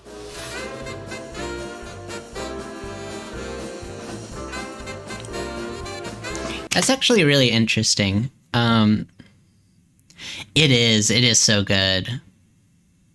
I was talking about, so I was watching Last of Us, the TV show with my mom, and we were talking about, how, like, you know, just the act of being a game influences how the story is told. Like, she said something really interesting. She was like, yeah, there are parts of this where I could, like, kind of tell it was from a video game. I thought that was super interesting. Because one thing with a game that you can do that you can't really do with film, or it's at least harder to do, is, like, continuity of space. So, like, in a video game, you are, like, you're going from one space to the next, and you're like, you're not like hard cutting all the time, you know, like you are in film. You're staying in, you know, with the same shot in the same space. So like the storytelling has to reflect that.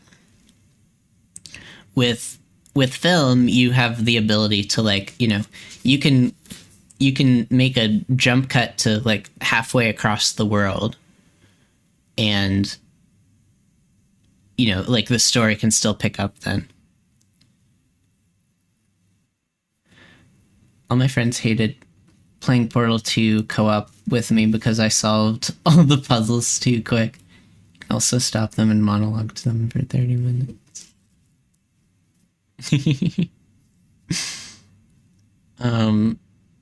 So like one thing that's interesting about this is how like the controls influenced the music, and how the music is supposed to like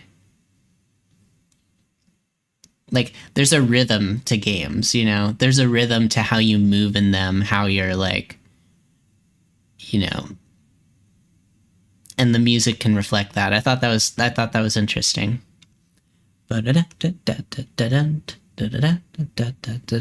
Yeah, and like with Mario's jump, you're like, hop, hop, yep. So the rhythmic feel of the gameplay of certain styles of video game music pairs well with the rhythmic feel of certain styles of jazz music. But melody is important here too. The composer for Chrono Trigger, Yasunori Mitsuda, notes Such that a good early game soundtrack. system's limited sound meant that composers had to focus on melody. Lyrical melodies were necessary in storytelling. Different melodic motifs would be associated with different characters and, yes, different levels. This is similar to how lyrical melodies tell stories in opera and musical theater, the basis for the old jazz canon. Melody tells the story. Melody sets the scene. So we can say that there are rhythmic and melodic. That's probably why I like. Yeah, I didn't think about that before, but that's probably why I'm so drawn to like strong melodies in my music. Like probably video games had a lot to do with that. I mean, I get told all the time that my music sounds like hell. I had like one of my albums is pretty much fully video game music.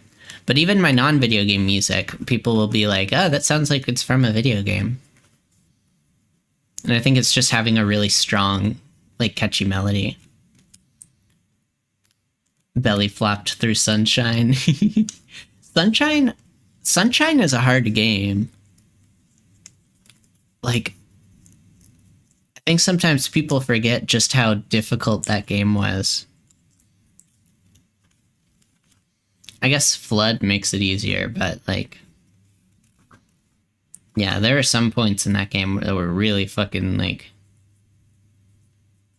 it was a weird game. It's also, like, there are some parts that are, like, totally unfinished. It's kind of funny. Had the best movement of any 3D Mario game. I did like Flood. Flood is fun. The best movement. Maybe. Even without Flood? Oh.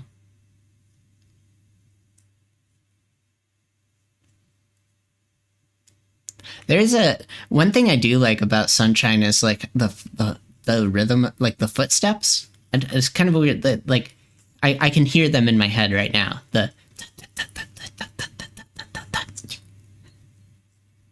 Does that make sense? And like I can hear the rhythm of the footsteps of Mario's footsteps in my head. So I was like,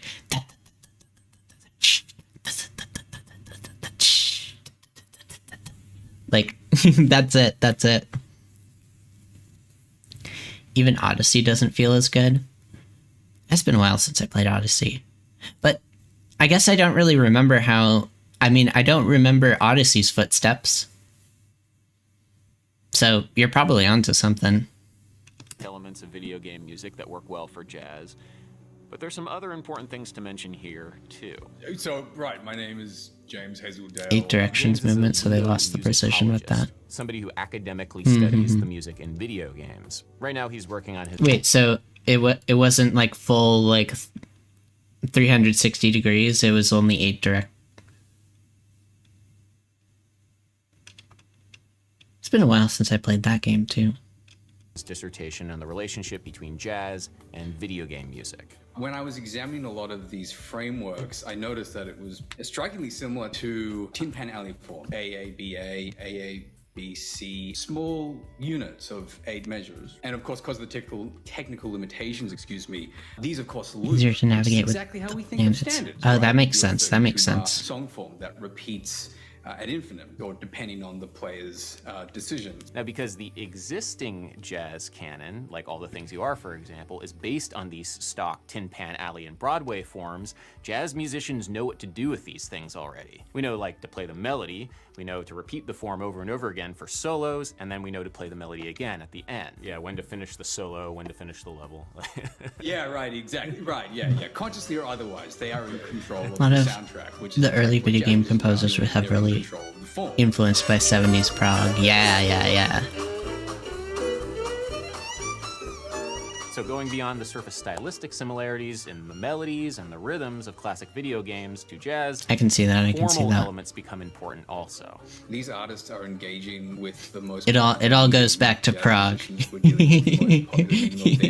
It all goes back to Prague. That audiences recognize.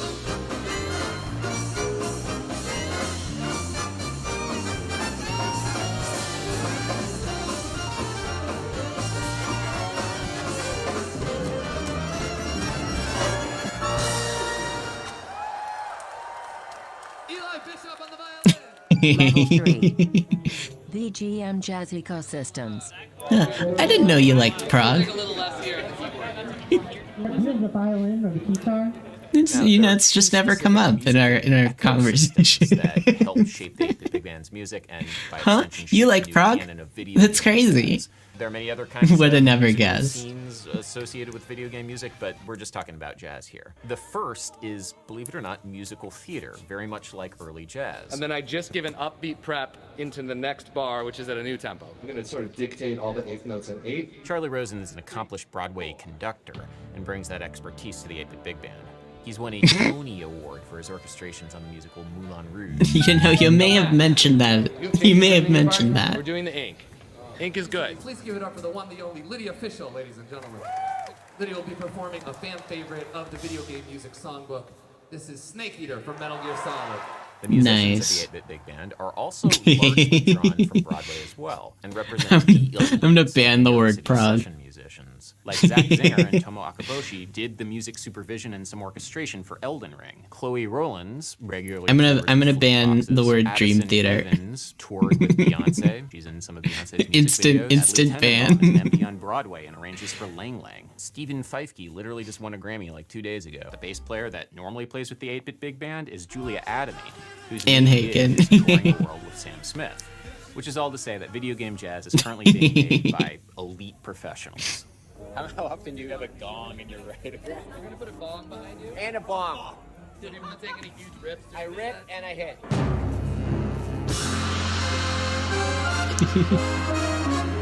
I'll remove them when you aren't looking. I'll remove you. I could give you a list.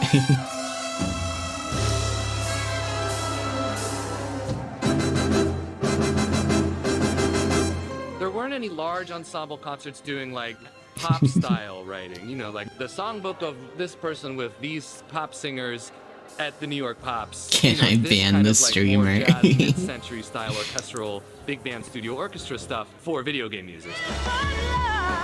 Yeah, you can ban the streamer. It's you have to look for the button called gift subs.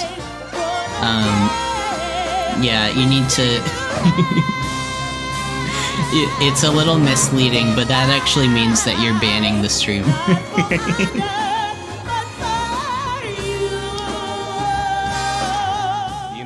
Improvising, we have singing, pop style, you know? Mm. So that's the hole I wanted to fill. As it relates to the jazz scene, it's unclear. Ah, okay. It's unclear for me. Level 4. Jazz is unclear. Know who he is. Please make some noise for his Yeah, second exactly. The second musical ecosystem that feeds the 8-bit big band comes from young jazz musicians who are steeped in video game music as well as Is that Insane in the Rain? Hey everyone, my name is Carlos Eni. Yes! I love that dude. Online. I've performed jazz arrangements of video game music on my YouTube channel and also at various video game conventions. And I'm also a video game composer, so I write music for video games. There's, of course, also the J Love that dude. maestro himself, Patrick Bartley, who has his foot firmly both in the traditional jazz ecosystem as well as video games. Hey everybody, my name is Patrick Bartley, and I'm a saxophonist and the leader of the J Music Ensemble. And because of my deep passion for it all, I've dedicated maybe the past 10 years or so to studying the vast worlds of Japanese pop, anime, and video game music. And Let's with go. my experience in the historic and contemporary traditions of real authentic jazz, let's just say that I'm trying to get down to the truth of it, if you know what I mean. Sounds legit. And so in some ways, the vocabulary of the jazz Seems like a tradition fun is stream. influencing the formation of the video game jazz canon, rooting it in that rich history. There is an arrangement of Song of Storms from The Legend of Zelda Ocarina of Time. My personal favorite OST. Patrick Bartley plays this song in his set sometimes. And he does it as a jazz waltz and does the impressions, you know, it's the one thing where it goes up to E flat minor, it goes back down to D. Took that idea and I'm like, okay, we're gonna do like the hard bop, you know, live at Newport Jazz Festival's hard swinging, you know, modal I love jazz Song thing. of Storms. Put it back into 4, and I put in like impressions, yes and no, the Wayne Shorter tune.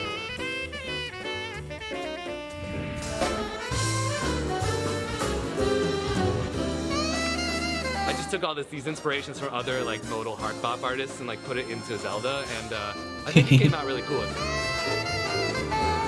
Yo. This is dope.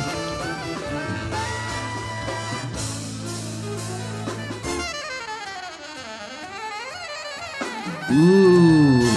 Shit. That's sexy. This mashup thing that Charlie Rosen's doing here is That's one of the coolest things about jazz is just how like how do I put it? Everyone's borrowing from each other. Like everyone's borrowing and remixing and like you know, like they're reinterpreting songs and they're like innovating on ideas and like while like paying tribute to like classics, and it's all just a big mishmash of things, and like something you like in the modern music landscape is very difficult to do now with like you know copyright and like you know sampling and all that stuff. It like you know the tradition of jazz is very just like it's kind of the antithesis of our modern kind of copyright system. You know, everyone was just you know they're playing and reinterpreting like the same songs, the same classics, and yeah, jazz is fucking dope. is not just for the lulz. This is an important part of the jazz tradition. It's called quotation. When you take somebody else's work and organically mesh it into your own, you're showing people that you have actively engaged with the history. So, oh, you know what's a good example of that is the Ella Fitzgerald scat solo from the Live in Berlin concert, where it's like smoke gets in your eyes and like ornithology, and like she does all these quotes from other things. It's kind of how I arrange sometimes. And so when Charlie Rosen and Patrick Bartley do this, they're linking the past to the present for a new generation of video game music fans. There's clearly a desire to connect this music to the tradition, whatever that might mean, but not everybody sees it that way. Jazz institutions like jazz education, jazz promoters, jazz festivals are not super hip to what's going on. I don't think the sort of mainstream jazz zeitgeist, media, whatever you want to call it, quite knows exactly what to do with video game music yet. This is all kind of despite the fact that the band has won a Grammy for the arrangement of Meta Knight's Revenge from Kirby Superstar with chiptune Shredlord Button Masher. This is an incredibly new entry into that world that's coming at it not... You know, there's this one guy, I watch, Marco Meatballs. He does, maybe you can watch one of his videos. He's a trained opera singer and voice actor, and he reacts to a lot of like video game music, and he especially like a lot of Genshin Impact music, and he relates it a lot to like, you know, like classical music, you know, like classical opera, you know, stuff like that. And his opinion is that like video game music and like especially like, you know, stuff from like, you know, like Genshin Impact is like the future of classical music, especially Genshin, because oh my god, Genshin's music is absolutely gorgeous. My only problem with jazz sometimes is that I can only listen to so much of it at a time. I like jazzy influence, like the MK8 soundtrack. Every track is jazzy version. It gets exhausting. I could see that. I think, and I love jazz, so I don't know. I guess I could see that. I mean, like, yeah, like if it was all I was listening to, like I might get bored of it. But like, I think the best way to experience it is like watching people perform it live. And yeah, and you know, and I think having more like having like the context, because I think for a lot of people, what they're kind of missing from jazz is like the larger context around it, you know.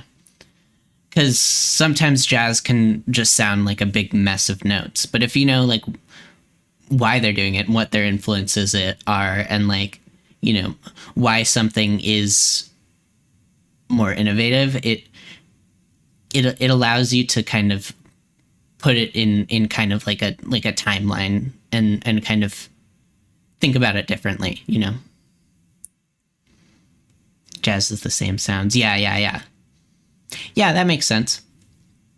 Like, jazz has a very deep, rich history, and it's been built upon like crazy, and there, you know, like, there's so many different styles and interpretations, and like, there's a lot of jazz that doesn't even sound like you would conceptualize jazz, you know? You know, like, take, like, you know, Miles Davis, you know, and like the kind of Blue album. Like, on first listen, like, if you didn't know much about it, it would just sound like your normal jazz album. And like, it's good. But you'd be like, okay, cool. Like, what's the big deal? and the big deal is that like the reason why it sounds like a normal jazz album is because it set the standard. It set the tone for jazz for years and years to come. And the reason why jazz sounds like it does now is largely because of that album and the work of Miles Davis. And so when you look into things like, you know, okay, like Kind of Blue album is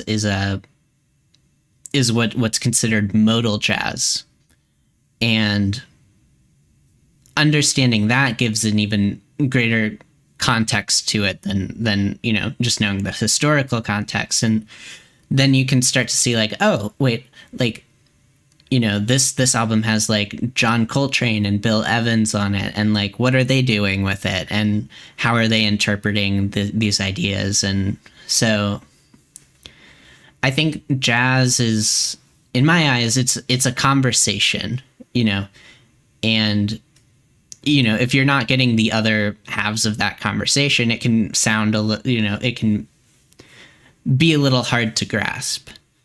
And maybe that's like a fault of like, just maybe that's the fault of like jazz people not making jazz very accessible to people, because there is a kind of an accessibility issue there. Yeah, it's complicated. There's a lot that goes into it. Directly, Anyways, you know, it's from another angle. We're going to be performing our Grammy Award-winning arrangement of Meta Knight's Revenge. I played on the recording too, which I guess means that I won a Grammy. Technically, maybe. I'll say I did. I won a Grammy. Hey! That's cool.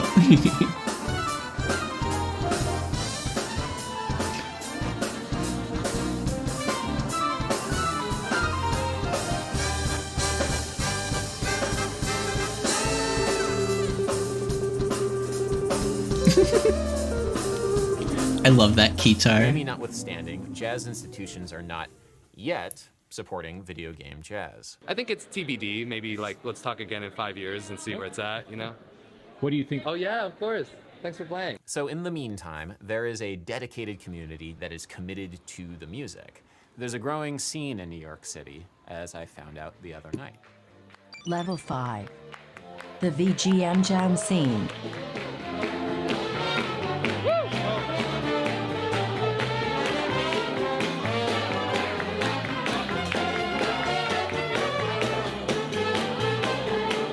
This is the video game music session. The VGM Jam Sessions here at OS NYC in New York City. Pretty much just like a traditional jazz jam session. People come in with their horns or with their instruments. But instead of with jazz standards, is what is seen as the standards of video games. The whole concept of VGM Jam Sessions started with Patrick Bartley's J Music session at Black Cat on the Lower East Side, which is pretty close to here. Black Cat LES with the J Music Ensemble is when the video game jam sessions really started happening. Yeah. Patrick moved, so we. Okay, can I say one thing? Like the fact that it's wild to think that just a few years ago, like, people weren't able to, like, perform out live. Like, the entire, like, kind of music scene was just kind of, like, decimated. And I was just thinking, like, the fact that this is happening now, like, people are able to, you know, get together like this again and, like, play music. Like, I don't think people appreciate that fact as much as, like, I don't know, I just thought about that. Like, like that's wild. You know, you don't like, you don't like it's hard to appreciate something when it's here, but when it's gone, it's like you know, like before the pandemic. Yeah, very glad to be going to concerts again. Like before the pandemic, like I would go to a live show here and there, but like, you know, I kind of took it for granted. Like, but then when I couldn't go anymore, I was like, wow, like like that was a lot of like my kind of like I've been to a ton of shows, like I that used to be like my scene, you know, and now I don't have that anymore. I feel like I should go out to more shows. I know a good amount of artists around here that I could, you know, easily find one. I don't know, just crazy to think about. Just random thought. We were like, we need a new community space for video game music jam sessions, and one of the musicians that used to play over at Black Cat is also a competitive Super Smash Bros. Melee player, and this is where the Super Smash Bros. Melee local happens. And we were able to get in touch with the management, and they were super into this idea, and here we are 16 months later and only growing. Yeah, so I think currently there's 2 real books. One is Patrick's The J Music real book, but then there's the general VGM Jams NYC real book, which was cultivated by Shango and Jasper and myself and Dom. It's been the collaborative effort for sure. If you don't know what the real book is, it's basically just a... So the original real book is just a collection of like standards, like jazz standards, where it's basically just like, you know, they write out the melody, write out the chords, and it's just like a good reference point. And a lot of the jazz tradition revolves around like the real book and these kind of jazz standards, and like, you know, taking them, and you know, a lot of jazz is just like, most jazz, I'd say, is riffing on pre-established chord changes and, you know, reinterpreting them. Like,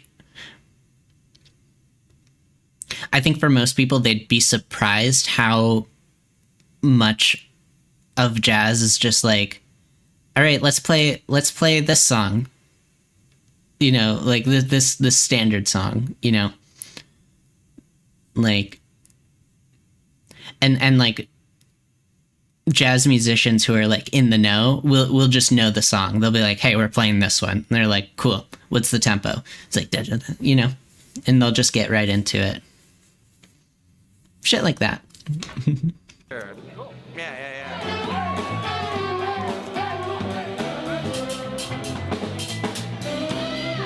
So having a video game music real book is kind of funny. For me, it's really exciting to see in these in-person events the shared commitment to this idea of the new video game songbook. The songs that really, you know, reached a lot of us in our childhood, we try to bring them out and, you know, get more jazz cats and VGM fans like together so we can just play this music. If you're a musician of any sort and you love video games and video game music, we have music here. And yeah, it's been a growing but awesome community.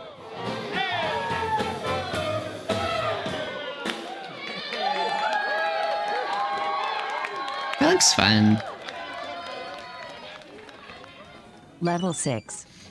Why this is happening now. No, I think it's important to note here that even though these communities are relatively new, the music isn't, right? Most of these tunes are 20 or 30 years old. And I think there are a couple of reasons why that might be. The first is older video game music's technical limitations, literally how much could be programmed into memory, led to music that is in some ways better for adapting to jazz jam sessions, which are very important to jazz culture. Simpler, repetitive form, for example. There is a distinct change in the 2000s where video game composers That's interesting, actually. compose music with much more complex forms. I mean, that's not to say that it's all old. There are plenty of modern games that the VGM jazz... Yeah, it's like a lot of people think jazz is like, it's supposed to be very complex, which, like, I guess that's a part of it. But a lot of it actually isn't. Like, a lot of it is very simple chord changes. You know, very simple, very established chord changes and, like, forms. That's interesting. Yeah, I think, like, there's a lot of, like mysticism around jazz. A lot of, like, you know, oh, it's this or oh, it's that. But at its heart, it's, like, you know, like, I feel like, you know, like hip hop is kind of a better hip hop is kind of doing what jazz has been doing, you know, remixing sounds, like reinterpreting sounds, and you know, it's kind of carrying on that torch in a way. Scene loves to interpret, especially games with soundtracks that have a jazz. Cuphead songs. Yes. The music from Persona 5, yes, I'm not going to forget that one. Very important. But maybe because of nostalgia, there's a lot of music from the 90s and early 2000s being played right now. Only now do we have a generation of people who grew up with video game music at a formative period in their life and also have the technical skill to realize this music within a jazz idiom. I think it took a huge, like a generation and a half of video game music existing for it to become, like I'm saying, a codified songbook to be able to then be reinterpreted in the way that we do with jazz music. Video game big band concerts have been held before, notably in 2003, where there was one held at the Nippon Senekan Hotel in Tokyo, where they played, among other tunes, Bob on Battlefield. There's also some deliciously crispy 24p footage of that concert up on YouTube with Koji Kondo himself taking an organ solo, which is just honestly very fun.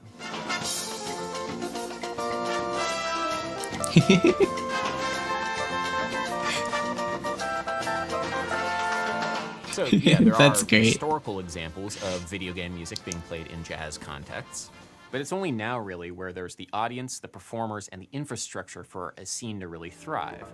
Like, I wanna, how long did this video take to fucking make? Like, making that one short took like around like an hour. Probably less than an hour, honestly, but like it felt like it took forever. And there are like a lot of things to consider, like all this editing, all this research. Like Adam Neely is like, he's a fucking pro. Like I love his shit. For example, at MagFest.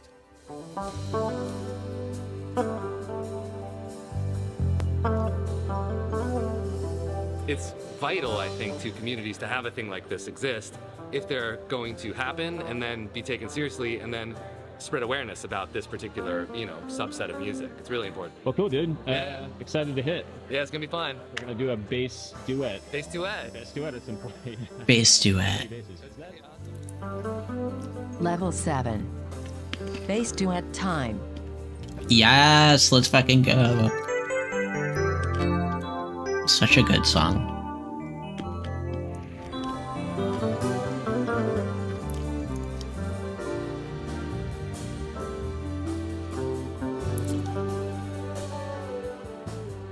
Sometimes young jazz musicians and jazz aficionados will ask the question, why are there no new jazz standards?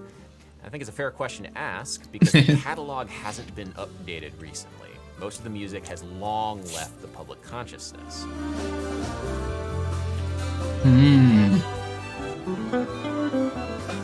I think it's partly because, for a variety of reasons, jazz musicians have stopped embracing pop music as a vehicle for expression using the traditional blues and swing vocabulary of jazz music.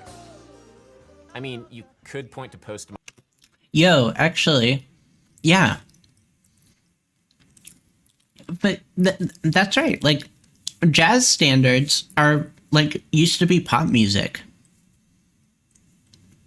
And now it's like, if you're doing a jazz rendition of a pop song, it's seen as just kind of like a novelty. But like that's literally how jazz fucking like that's how the tradition of jazz began. It's like let's play around with this pop song. I never thought about it like that before. So the reason why jazz has kind of that actually like that's probably a big reason why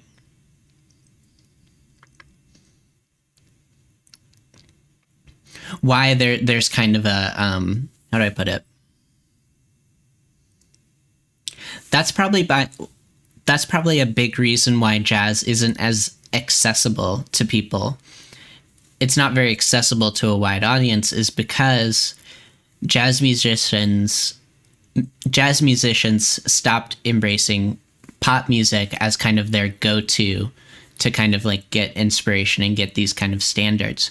But now that video game music and people are jazz musicians who have grown up on video game music are kind of coming of age, these are becoming our new standards.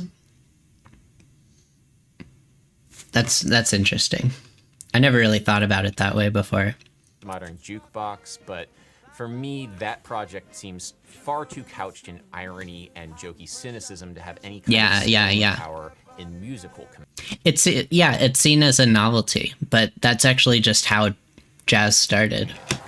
This is insane. God, thank you all so much for coming out to bring us home. This is an incredible end theme from another amazing game. Somebody here who works at MagFest walked down the aisle to this theme, and he's right there. It's Dak. Hey, Dak. This is the Super Mario World end credits theme.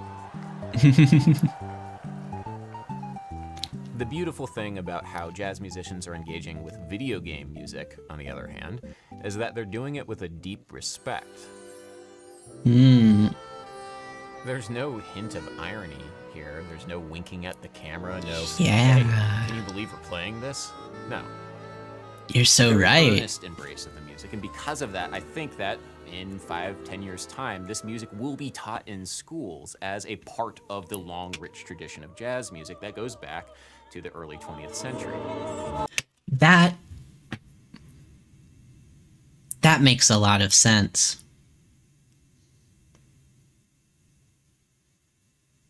Yeah, that makes a lot of sense. That's because like take like Insane in the Rain music. He does like jazz renditions of video game music, or he has historically done that. I think he's moved on to other projects as of late. But like that dude was doing some really cool shit, and yeah, that's just super interesting. Adam Neely always has a way of kind of like just really expanding your kind of like idea or your concept of like specific types of music. He's really, really good at that. His videos are just fucking amazing. And they probably take for fucking ever to create. But I'm glad he's making them.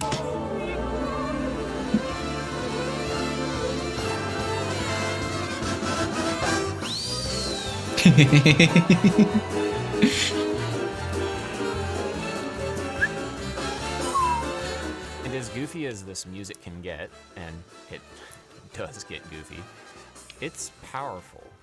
Just read the comments sometime It is. beneath YouTube uploads of original soundtracks from classic video games. You'll find there testimonials and confessions and generally people reaching out to one another.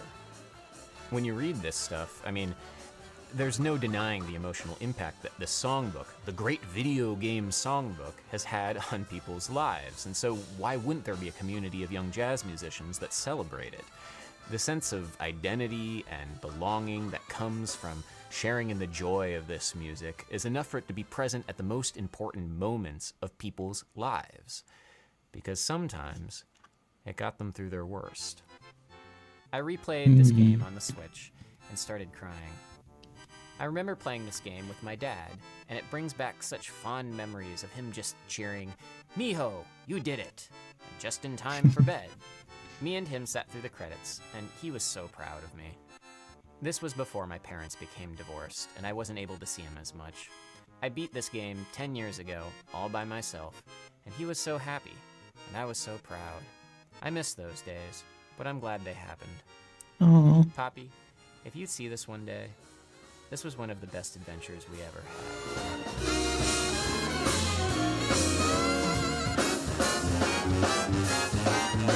Okay, I'm crying now. God damn. Shit, that it.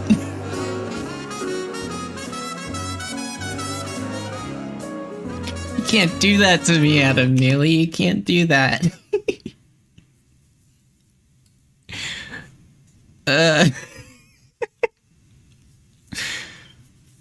Fuck. man, you can't just drop that on me.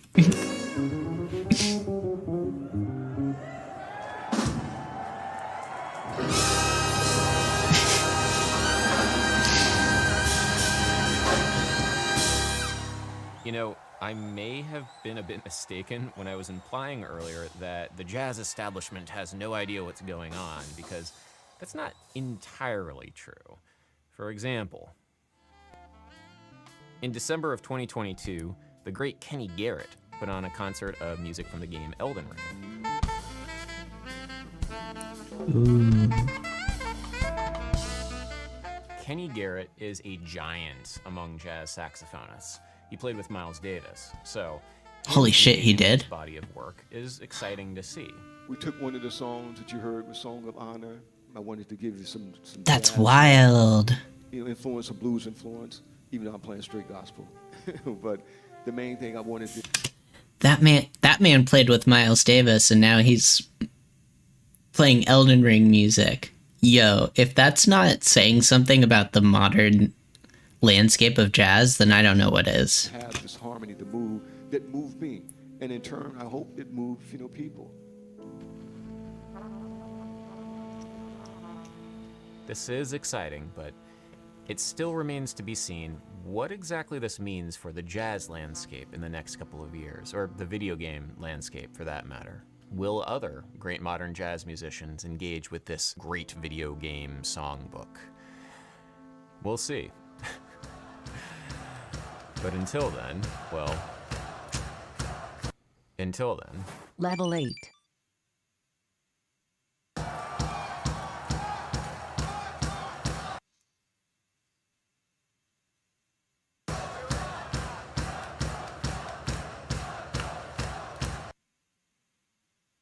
They did it! They did the thing! They did the thing. When they adding... Ooh.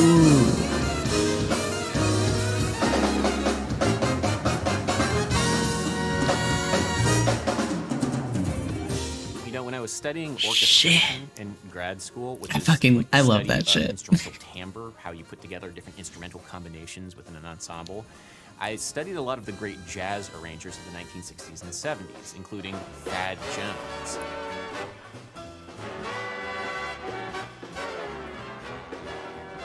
Thad Jones has some amazing big band techniques that he uses in his arrangements, and I was very excited to hear Charlie Rosen using some of those same techniques in his 8-bit big band arrangements. So a couple weeks after MagFest, I sat down with Charlie to take a look at his score for Song of Storms, that arrangement that he did for Patrick Bartley.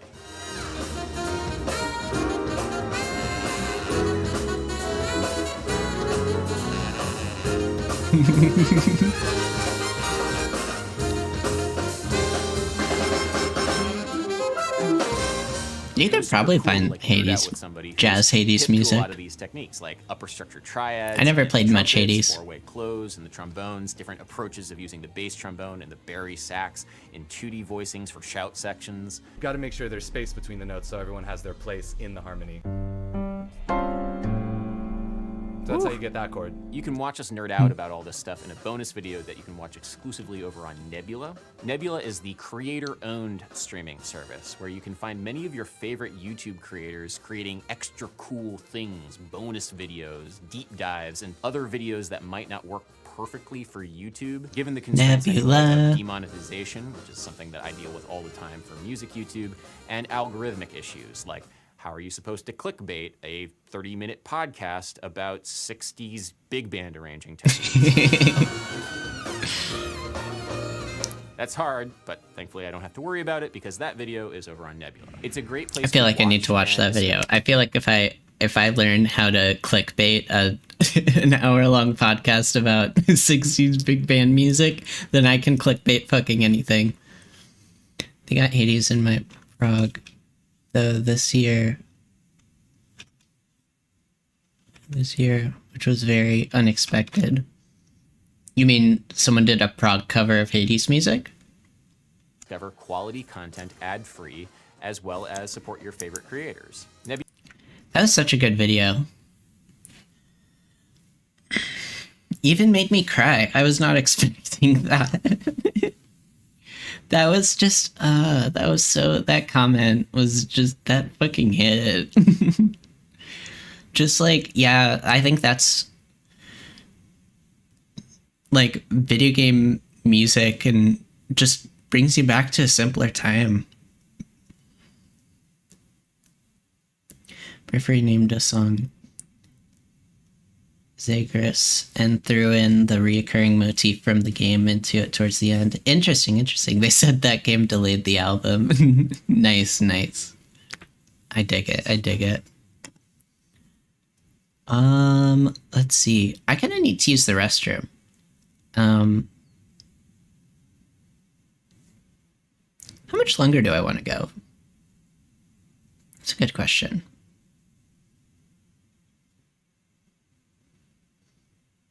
I'll probably, how about this? I'm gonna go use the restroom, and then I'll probably find one more video. Okay, we can check out your video then. Let's do that. All right, so I will. It's only 2 minutes. Okay, gotcha. Oh, maybe Jacob Geller has a new video out. I'll have to see. So I'll be right back, and then we can continue media share. All right, BRB.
Okay, okay. And we're back.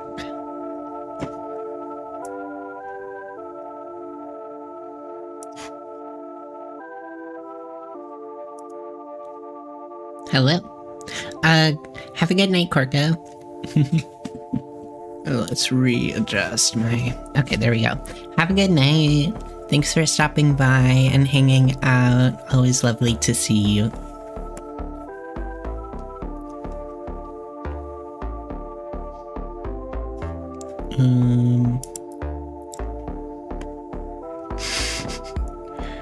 Hoot Wireless. Okay.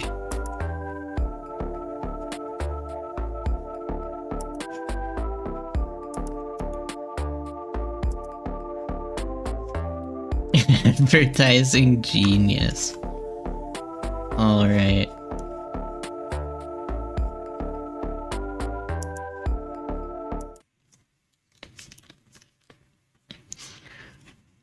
All right. Bring it on. Hi, folks. I'm Frankie Flight. I want you to check out Hoot Wireless next to Subway, Equipment Highway, right here in Motion. Tell your family, friends, and neighbors to come in and check us out. Check out all our plans. That and much more. Hoot Wireless. Hoot Wireless. Lady John, come in and check out Julio. He'll hook you up right here. Hoot Wireless. Hoot Wireless. Hoot Wireless. Hey, how y'all doing? This is Julio with Hoot Wireless. Come and check us out. We got anything you need as far as wireless goes. Hoot Wireless. Don't forget to check out Hoot Wireless next to Subway, Equipment Highway, right here. Hoot Wireless. I love it. That's ingenious.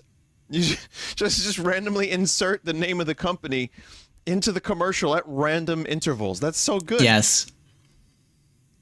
Hi, folks. I'm Frankie from Equipment Highway, right here in Motion. Tell your family, friends, and neighbors to come in and check us out. Check out all our plans. That and much more. Hoot Wireless. Hoot Wireless. I need Hoot Wireless. I need it clean so I could Hoot Wireless. put it on my soundboard. Come in and check out Julio. He'll hook you up right here. Hoot Wireless. Hoot Wireless. Hoot Wireless. I really do. I need it. Hi, folks. Frankie Flight. Check out the all-new Pelham Cafe, now open right here in Pelham. Soul food, Come soul in and check food. out our new buffet. Check out our Soul new hours, food. Monday through Thursday from 6 a.m. until 8 p.m. Fridays and Saturdays from 6 a.m. until 11 p.m. Check out our breakfast and lunch. Mac and cheese, fried chicken, cornbread, oxtail, iced tea, that and much more. Lady Jock. You can get your favorite meal. All these companies spending so much money on like Super Bowl ads just need to hire whoever made this commercial. Soul food, soul food, soul food. Don't forget, the all-new Pelham Cafe is now open right here in Pelham. This guy's a marketing genius. He knows you just gotta drill the shit into people's heads. Just say the words over and over and over again, many times in a row at a random time. Hoot Wireless. And it's like he asks her to say something, and then he just plays a clip over her. What the fuck?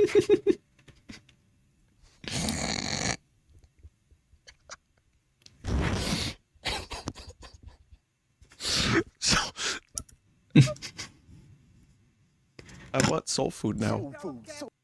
That's it. I'll just put Flora Violet, just on a soundboard and just play it randomly. That way, it's just drilled into your head, and that way, all you'll want to listen to and all the content you'll want to consume will be Flora Violet. I wonder if Jacob Giller has Jacob Giller.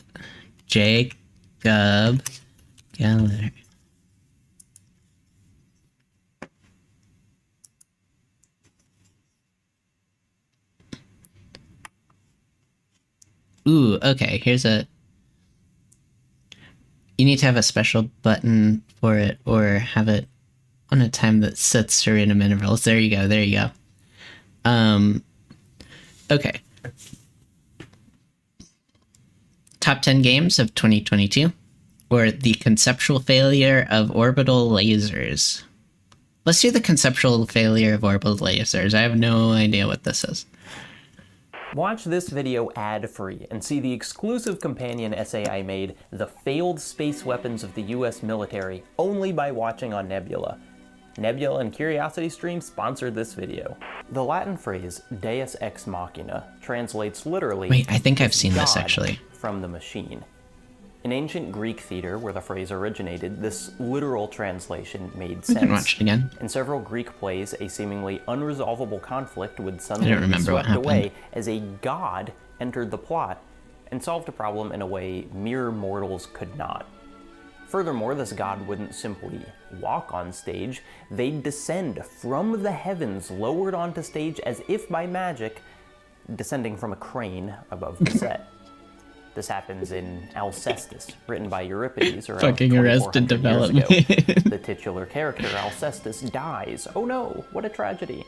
Only for Heracles to descend and fight death itself to bring her back to life. God from the machine.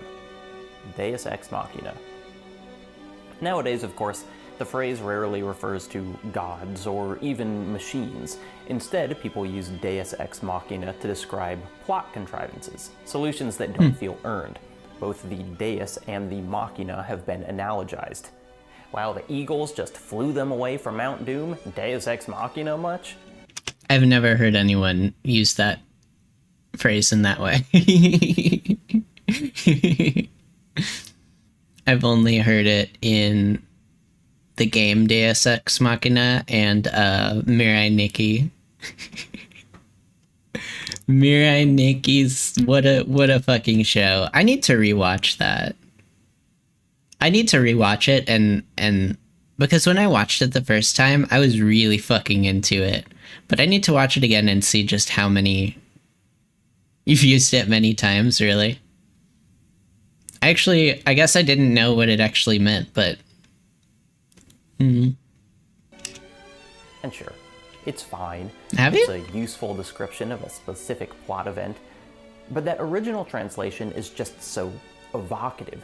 I have not. God from the machine, an unimaginable force brought down to Earth, a level of artificially created power that makes all human problems into trivialities. Maybe that's why I can't stop thinking about orbital lasers. orbital lasers.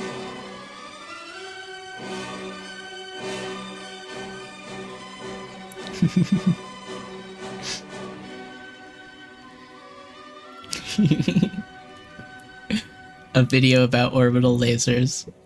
An orbital laser, a satellite in space with Orbital the ability laser. to strike anywhere on the planet with a Orbital laser. concentrated beam of energy, is about as fictional as Heracles or I any used to other read god the TV that Tropes descended from a pages crane. anytime I finished But a show like or those movie, gods, so... this sci-fi weapon platform is ubiquitous enough that a story barely needs to explain it. A movie or game or anime can It's actually simply not a bad flash idea. some sort of threatening-looking spacecraft building a bright light at its tip, and we kind of get it. It represents the end game of militarization, the ultimate conclusion of the arms race, death from above, anytime, anywhere. It's such a forceful idea that despite being entirely fictional and almost as entirely impractical, it has demonstrably influenced real-life politics and military negotiation. Even in non-existence, the orbital laser has power. Orbital laser. Let's talk about the basics first, though. With an agreed-upon fiction like this, I think the most useful thing will just be going through a bunch of examples, and as a plus, it means we'll get to look at a bunch of really cool stuff. Probably the most famous orbital laser Orbital laser. is that old 1977 classic, the Death Star.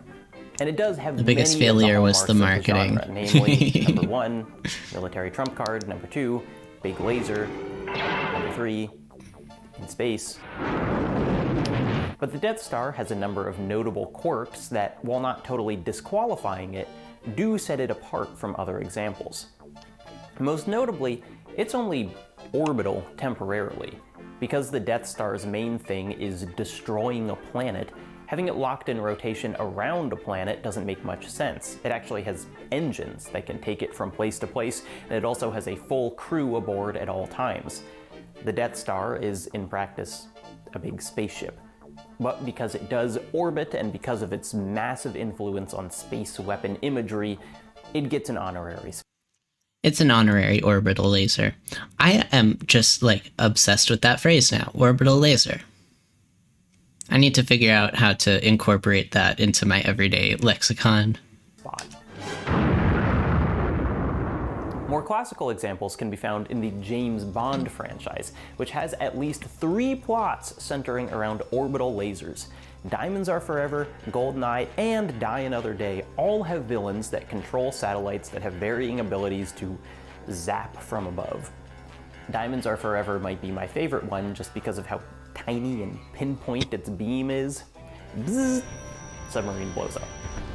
GoldenEye's satellite actually fires an EMP, though with all the fanfare of a more traditional laser, and by the time we get to Die Another Day's Icarus, it's basically slicing a continent in half. Importantly, holy our shit. cultural conception of this The James Bond movies are fucking, like, some of those are fucking insane. Like, I haven't seen many of them, but, like, you'll see clips from them and you're just like, what is going on? Hoot Wireless has caused brain rot. Orbital laser. Orbital laser. weapons, they're all controlled from the ground by a wealthy lunatic. This becomes more or less a rule, though frequently that lunatic is a representative of a country's military. GoldenEye, within the fiction, was actually originally a Soviet weapon hijacked by a crime syndicate, which has interesting implications for something we'll talk about later. The Death Star and James Bond satellites are similar in that they're pretty integral parts of their respective plots.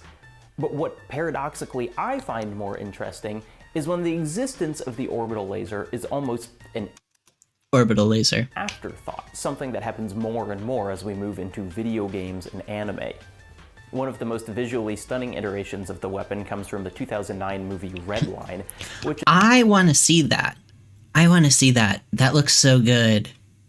Is generally a lavishly animated movie about racing that just happens to have a massive space Have you laser. seen some of the animation Halfway from through that? The plot, a big bioweapon named Funky Boy starts wreaking havoc on the racers, and Funky so the Boy. ultra-militarized planet leader orders an orbital strike by the hyper-disintegrator cannon.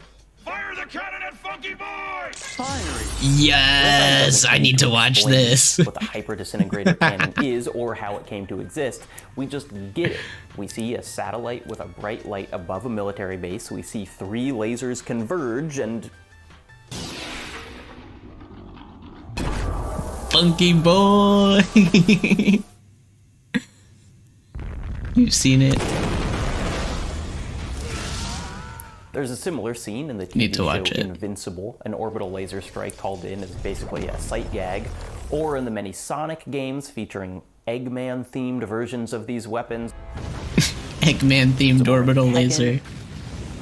Or Vanquish. Friend made us watch it. Make it sound like you weren't a willing Ion participant. Cannon in Command and Conquer.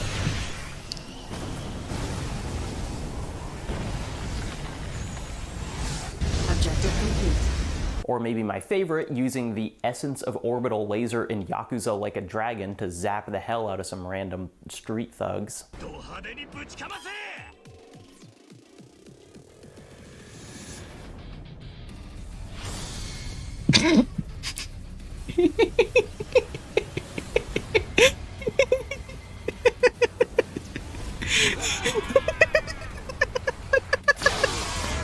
All these scenes work.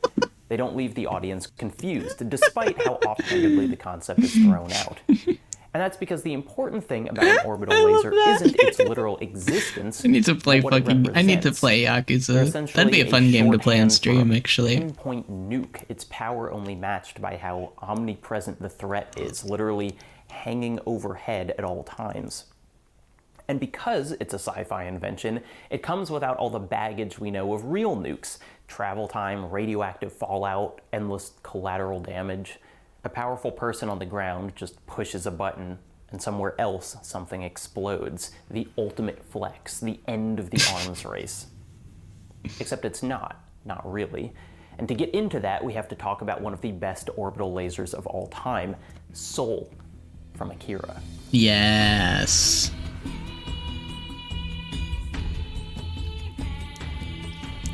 Nier Automata's music is strangely fitting for Akira. In the movie, Soul gets about a minute of screen time. It fires twice, looks cool while doing it, then gets destroyed and falls down to Earth. Like all things Akira, if we really want to understand Akira it, we have to is go back to the such manga. What a movie. 100 pages of it. With its first issue released in 1982 and its last in 1990. I tried to show my brother Akira. He's not into anime, but I thought maybe he would be into Akira, and it's an experience. It really is. It's worth watching.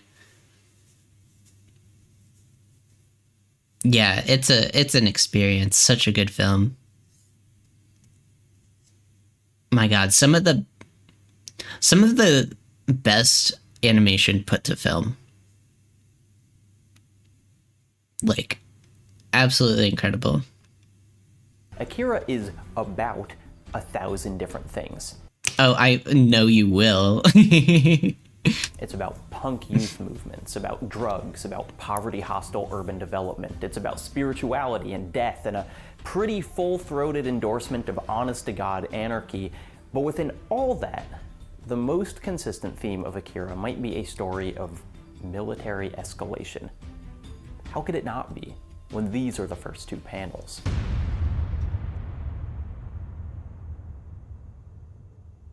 The first page of Akira tells us that the explosion we see is a new type of bomb detonated over the metropolitan area of Japan, an explosion that sparked a new world war. The historical parallels are obvious. The last nuclear chapter of World Like War how II before I finally mirrored as watched the Blade opening Runner, chapter I of would World call it War my III. favorite movie I haven't watched. But the explosion is not actually nuclear, nor was it launched from Blade a foreign Runner is power. To make a very an long interesting story short, movie. that opening explosion was caused by the subject of a government-led parapsychology project in Japan. The project discovered that some children held latent psychic abilities and that these abilities could be brought to the surface and weaponized through a combination of medication, The title has training, moved to Blade and Runner psychological 2049. You know, I haven't seen that one, but I've heard some people say it's their favorite movie. And I'm like, really? Because it came out, it's a pretty recent film, isn't it? Like, I'll have to check it out. I'm really not, I don't watch a lot of movies. It's better in every way. Yeah, the original Blade Runner, fucking gorgeous, yeah. The original Blade Runner,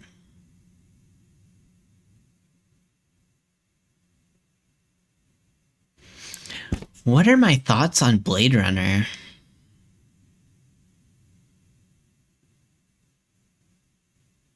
Like, it's a good movie.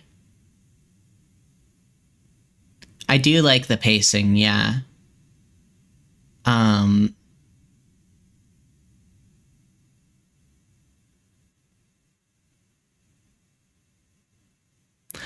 don't know, like, something,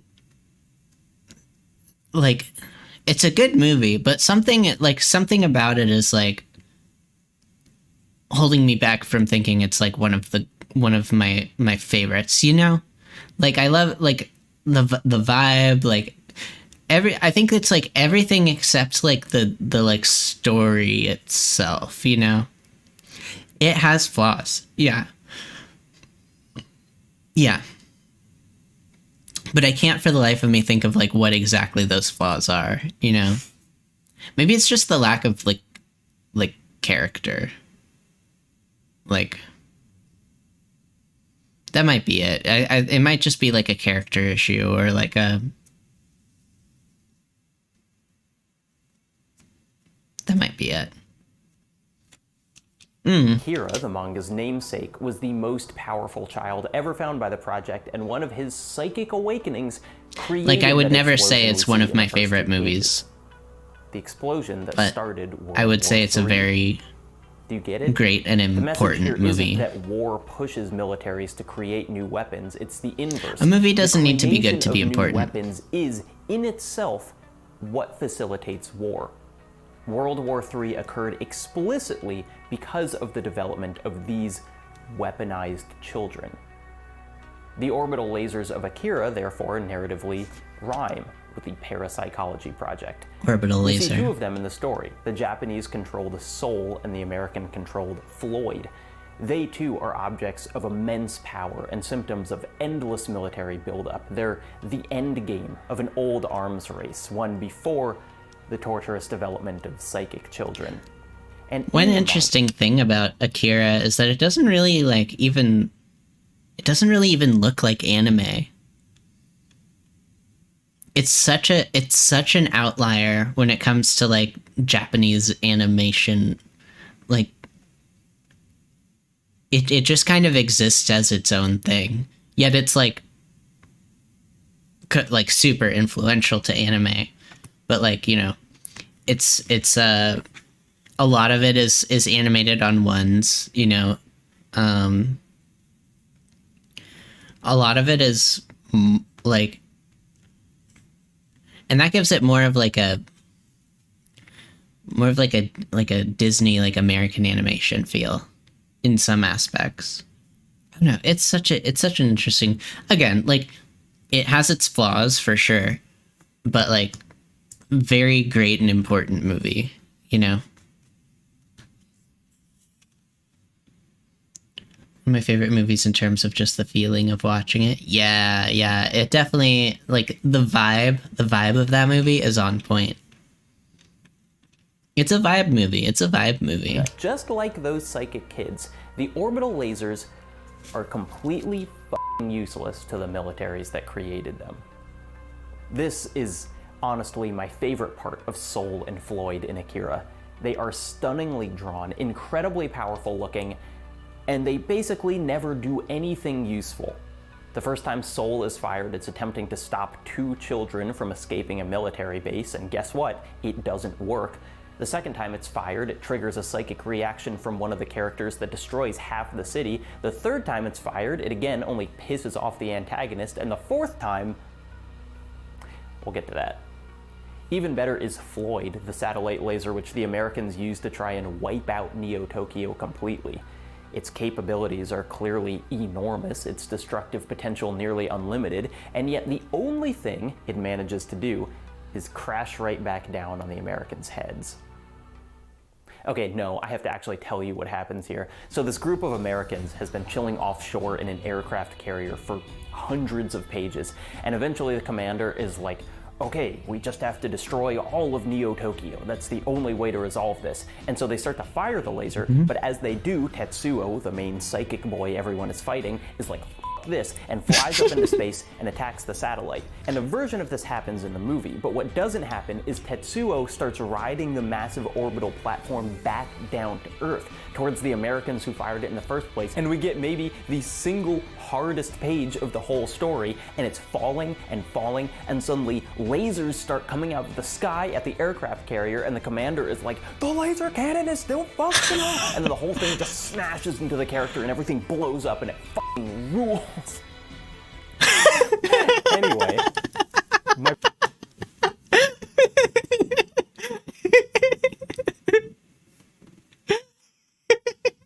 And it fucking rules. Sometimes it doesn't need to be a super deep video. Sometimes it just needs to be a video about fucking orbital lasers and things exploding. My point is this. The multiple orbital lasers of Akira are technologically impressive, visually intimidating, and absolutely impotent. Their failures throughout the story aren't about the shortcomings of their specific designs. They represent the inadequacy of military technology as a whole as a conflict preventative. Soul and Floyd are drawn as their country's respective deus ex machinas, divine light that can incinerate the very dangers they've created. When Japan's newest military project, the Psychic Children, goes haywire, the commanders say that the orbital lasers are their only hope, but the weapon's power is easily subverted. Over and over, they destroy everything they were theoretically created to protect. Now let's talk about Ronald Reagan. Aside from ignoring and exacerbating the AIDS crisis, instigating the war on drugs explicitly to facilitate the incarceration of Black Americans, kickstarting the economic policy that would crush social mobility while causing inequality to skyrocket, and being a top 5 contender for most dementia while allowed to launch a nuclear strike, one of Reagan's most prominent presidential ambitions was the Strategic Defense Initiative, or SDI. On March 23, 1983, 3 months after the first issue of Akira, and 2 months before the release of Return of the Jedi, Ronald Reagan spoke live to the nation about the nuclear threat facing Americans from the Soviets. He said that while America was dismantling its older intercontinental missiles, the Soviet Union was only increasing their stock. He said that when he took office in 1981, he was appalled by the state of the United States Armed Forces. He said that in 1955, defense took up more than half of the federal budget. By 1980, this spending had fallen to a low of 23%. But most significantly,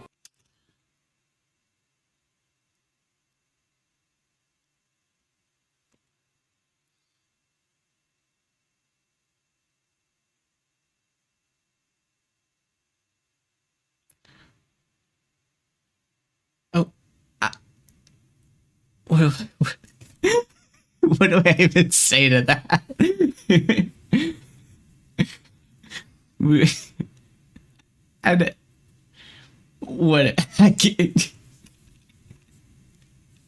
What do I even say to that? Anti-Reagan stream. Oh God, I'm not even gonna get into it.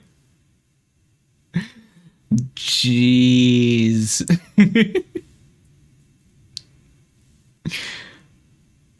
All right.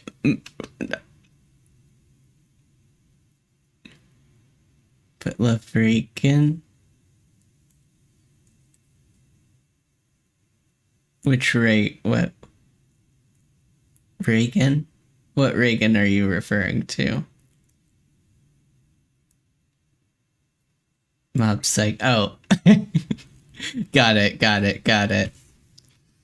he said All he was right. surprised to Moving on. Pentagon. We're not gonna talk about fucking. We're gonna move on. The rest of Washington, that the days of simply relying on nuclear deterrence, on mutually assured destruction, should come to an end. This is why I'm speaking to you tonight.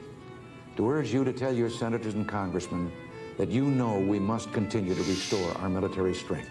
He said that America should use its strength and technology to stop the threat of a nuclear attack by intercepting ballistic missiles before they reach their destinations.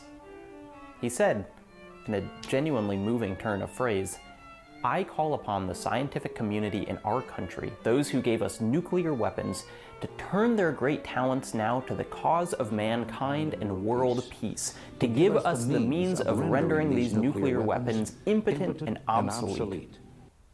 Although Reagan's speech neglected to mention the form these missile defense systems would take, further briefings in the coming days would confirm the almost unbelievable fact that the president was indeed talking about space lasers. It shouldn't be a surprise that the press immediately nicknamed the project Star Wars. Just weeks earlier, Reagan had spoken publicly about the Soviet evil empire. Aggressive impulses of an evil empire. And apparently White House staffers already referred to that as the Darth Vader speech. The president was working in the realm of science fiction. This wasn't out of character for him. Reagan often seemed to confuse real life and media. He would tell the story of a valiant pilot going down with his bomber that turned out to be from the war movie A Wing and a Prayer. He would speak of his own experience photographing atrocities in German death camps, when in reality he only watched a documentary on the subject. Reagan never left California during the war.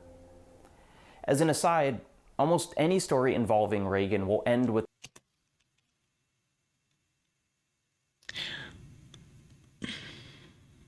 Why do we keep electing these people? Question. Is he actually that stupid, or is he leveraging that perceived incompetence in order to enact great cruelty? and I just have to say, I don't know. I don't know.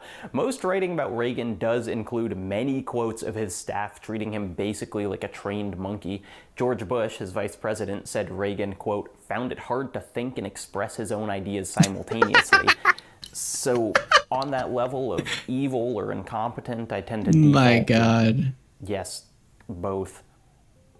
The Cold War was the defining historical era of Reagan's presidency, and negotiations between the US and Soviet Union on such topics as nuclear disarmament necessitated in-depth knowledge of each country's military capability and the capabilities of many That's the different brilliance of individual types fascists. of They're weapons. always straddling This the was line not of both. Reagan's Yes, forte. yes. As soon as conversation shifted away from his scripted talking points, the president would lose focus and default to his classic anecdotes.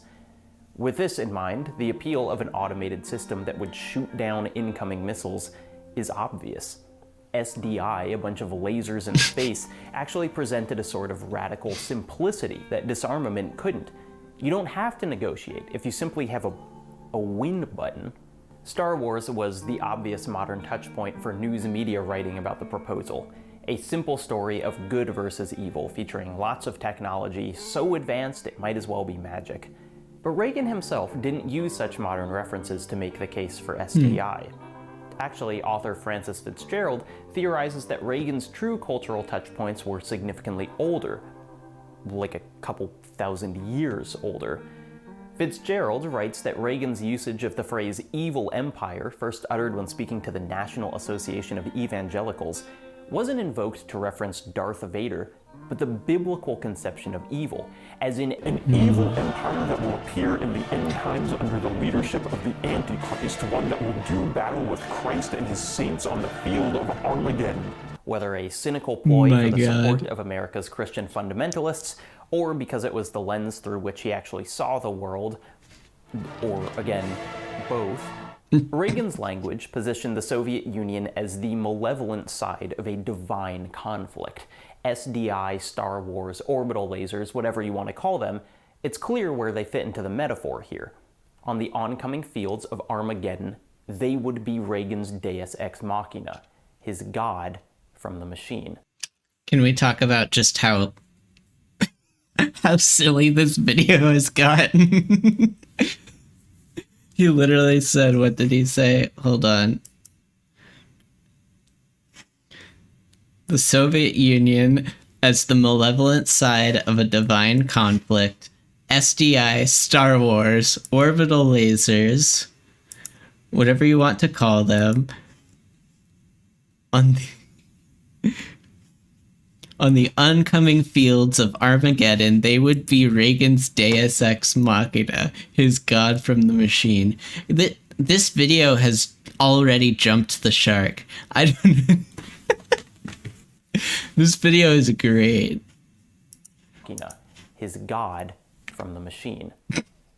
From this perspective, Just so silly. the non-existence of any of the technology required to create a functional space-based. This is why I love Jacob Geller. Like, he has the ability to, oh my god, some of his videos just really, they really get to some real and honest and somewhat terrifying truths about, like, you know, the human experience and, like, just getting to the root of the fragility of, like, the fragility of life and, you know, how we're constantly hanging in the balance. And then he makes a video about orbital space lasers and Ronald Reagan. He's absolutely brilliant. Missile defense network is almost a non-issue. He has recontextualized space lasers as a matter of faith. Again and again, when he and others were questioned on how any of this was possible, yeah, check out his other stuff. We'll have to watch more of his stuff on stream. I'm down to rewatch some of his older videos. He said that it could, quote, save humanity itself. James Abramson, the director of this initiative, adopted that kind of language as well. I don't think anything in this country is technically impossible, he said. We have a nation which indeed can produce miracles. the tactic worked. Soon, a substantial proportion of the country felt the notion that America could not create a functioning system of space lasers was near blasphemy. As Fitzgerald writes, when the experts insisted that science was not magic and that American technology could not do everything, they would be accused of a lack of patriotism. Of course. In 1968, the science Of fiction course. author Arthur Clarke first wrote a sentence that would eventually be quoted ad nauseum.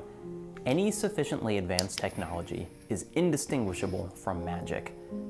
But often, fantasies of a new scientific development that will cure deep-seated societal issues reveal an inverse to Clarke's statement. Any piece of magic, couched in enough inaccessibly technical claims, can be disguised as prospective technology. Not fucking wrong. There's not fucking wrong. It's this inverse that allows a video game series as grungy and non-magical Definitely not related as to anything Gears of going on War currently. to have a giant divine beam of light fall out of the sky whenever the heroes are in trouble. And it's not just once. This beam is one of the series' defining pieces of imagery, maybe only surpassed by the rifle with a chainsaw. I've never played strapped the to Gears front. of War games. It's the Hammer of Dawn, an orbital laser of such immense capability, it's how a good half of the franchise's final bosses bite the dust. When found in gameplay, it's often the ultimate trump card. Even its name, although not biblical as a whole, is tremendously evocative. God's word like fire, like a hammer which shatters rock. The weapon itself built to usher in a new era. The path of the righteous is like the light of dawn. Really enjoyed the Stylistically, first two. the hammer is in line with what we've come to expect from the science fiction world of orbital lasers.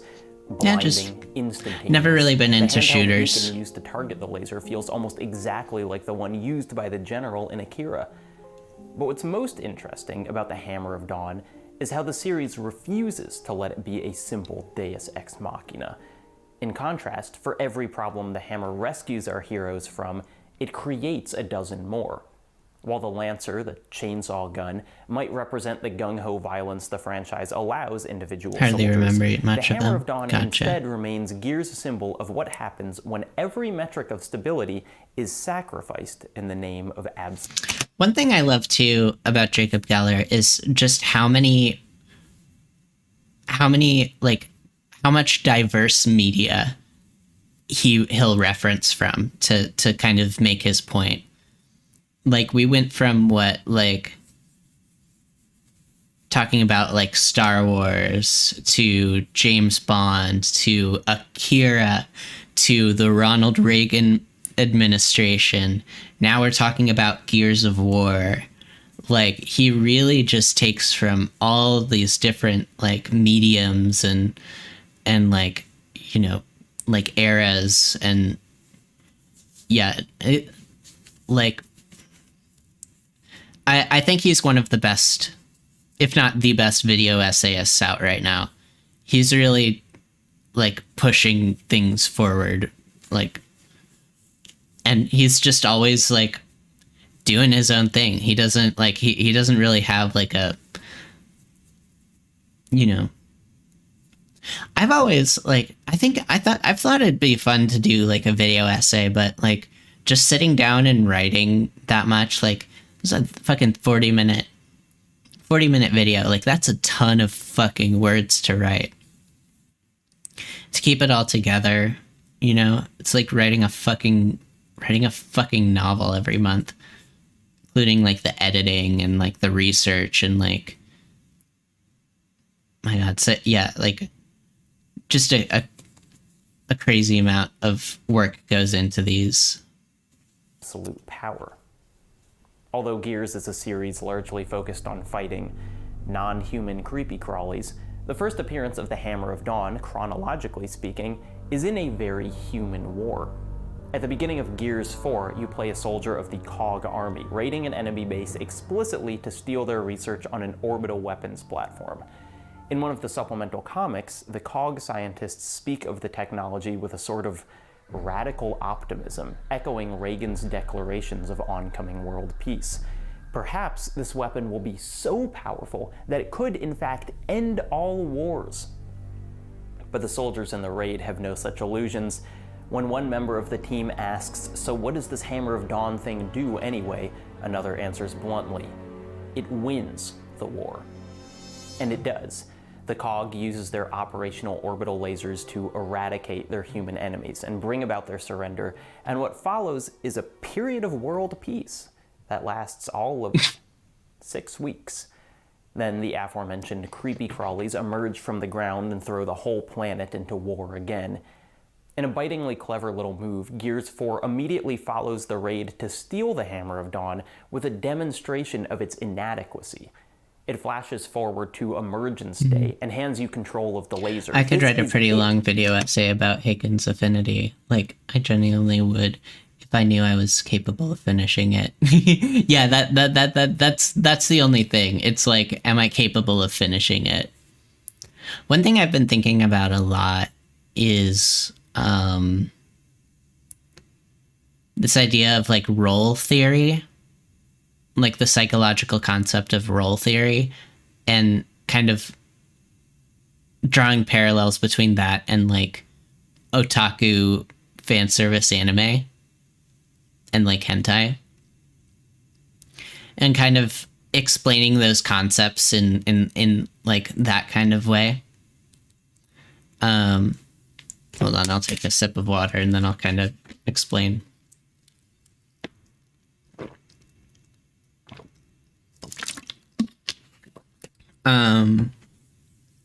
So like, let me think.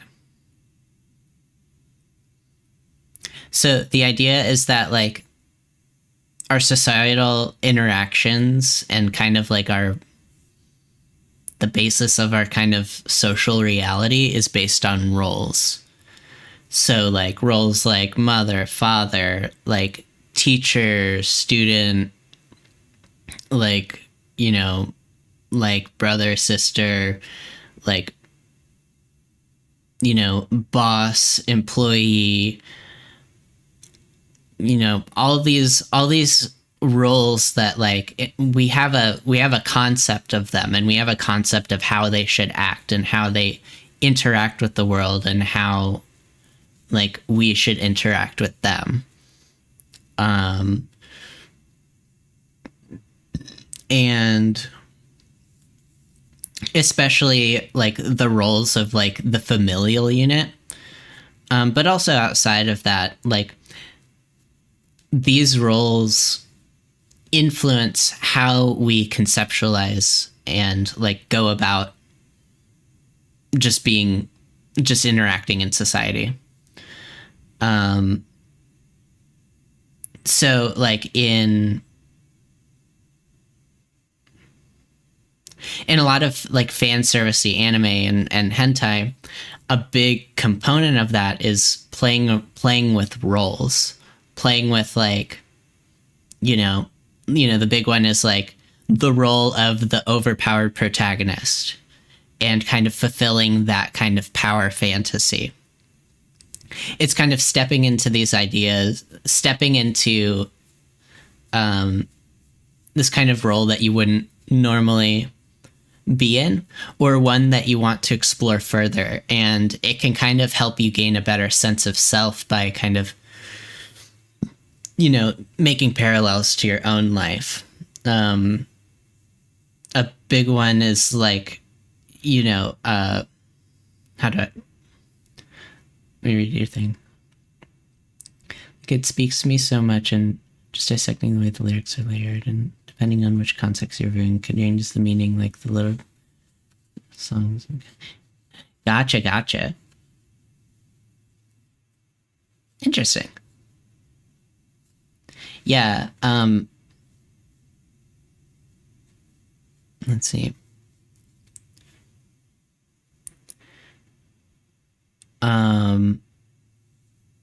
So like I think like, you know, a big question a lot of people have is like, you know, why is there so much fucking incest in anime? And like it's like a valid question. It's really like there's a lot of it. And I think at the heart of it isn't so much like, how do I put it? Like, it's more like it shows like that and kind of scenarios like that allow one to kind of explore the roles in the kind of familial unit. One of the most influential kind of like social, like social hierarchies of your life. You know, it literally teaches you how to be a person. So kind of like play, you know, like maybe there's like a more intellectual way of doing it, but I think like shows like that, like, you know, Orimo or you know, something like that can let people kind of play around with these ideas in that space and kind of in kind of like a safe way. Does that make sense? It's a hard concept to kind of, because it's also like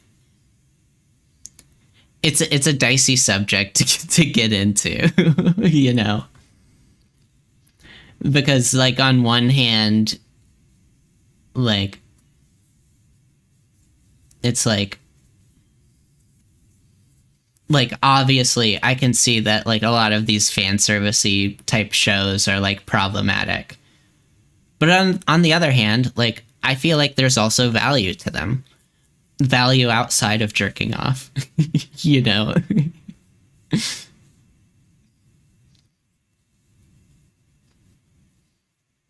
So yeah, that's kind of my. It's complicated. It's complicated. Yeah. It's definitely complicated. But I think like, you know, we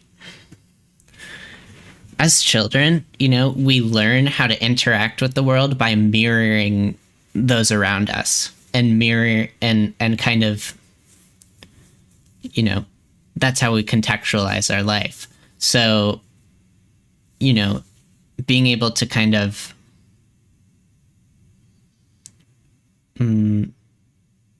yeah, like that's why like, you know, role play is like like, you know, we call it role play, you know. It's playing with roles you wouldn't normally be in, or roles that you want to explore more, or roles that kind of help you feel fulfilled, or like the inside.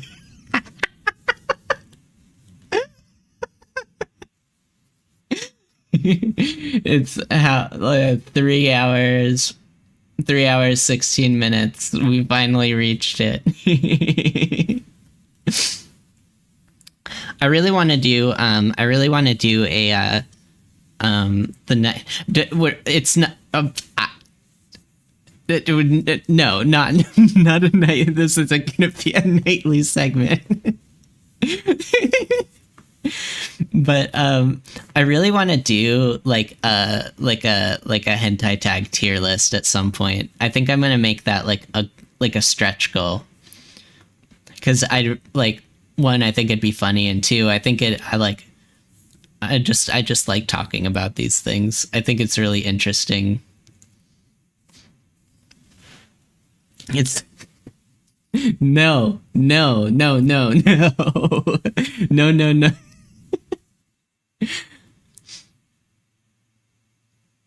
I mean, maybe a long-term stretch goal for that one, but we'll start. God damn it. God damn it. Fucking, let's keep watching the weapon video. that wins the war. Except, You're gonna of get me fucking canceled. And even with its tremendous power, you fall under the endless horde. The rest of the Hammer's No, if history anyone, I'm gonna years get follows myself the canceled. I feel like I haven't been. Airmanga Sensei F tier, Monogatari S tier. I mean, honestly, like, yeah. Airmanga Sensei is.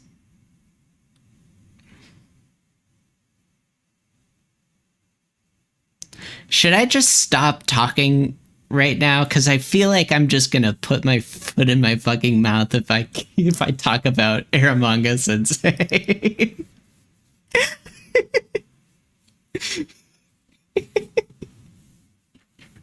I feel like that's like a downward slope that I'm just like not. I'm just not mentally prepared to.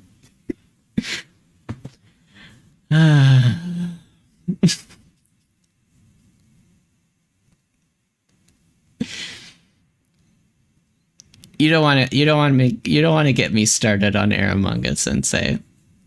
Fucking F tier.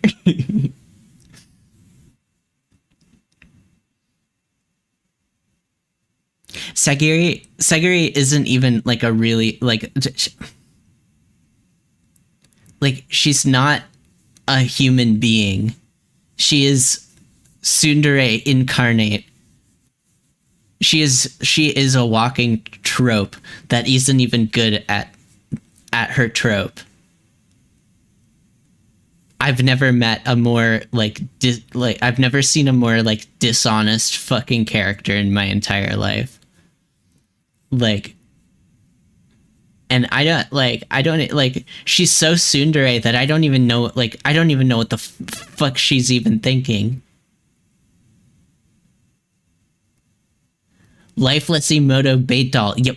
Yeah.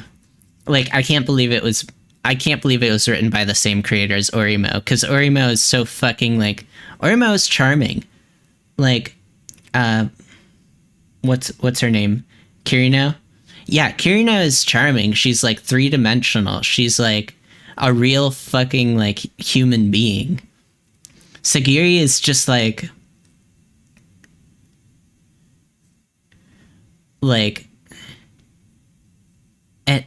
she's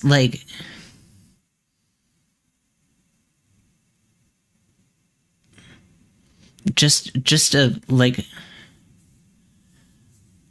I wrote this in my there's in my Discord there's the NF not safe for work section, and I have separate hentai rules, and I'm listen, there's a difference between a loli and a depiction of a child. Know the difference. Let's keep and Sagiri is a fucking child. Let's and that's not that's no no. Just no. Just no. Anyways, god damn it, you got me talking about Aramanga Sensei. I have to delete this VOD now. I have to delete this VOD.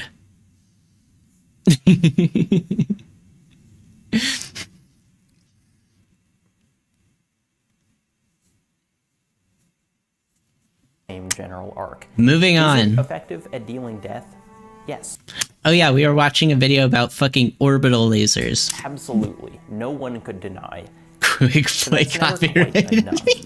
In a decision hugely important to the series' emotional and literal atmosphere, the Kong army eventually fires an endless barrage of hammer strikes on every enemy-occupied territory on the planet, vaporizing cities, killing billions, and throwing the climate into chaos.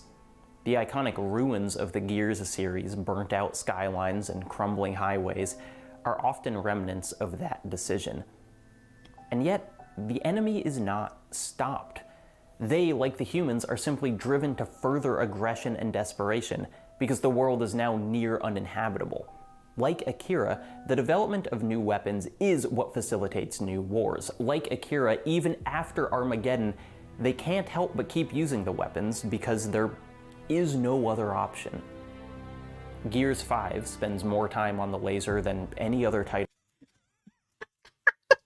Billions dead speedrun world record.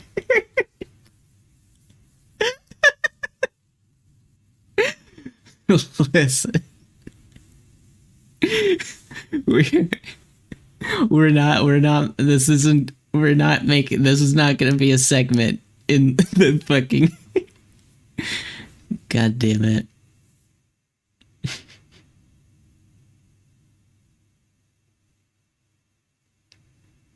Gonna get me fucking canceled. I swear. Well, like, at this point, I feel like at this point, I feel like I've said enough problematic shit. Like, not even problematic, just like stuff that people can construe as problematic. Like, I made a tweet the other day about, like, Onimai, the fucking genderbender show the other day. I was like, yeah, that's probably my anime of the season. Like, fucking sue me. I haven't been careful. And honestly, I don't, like...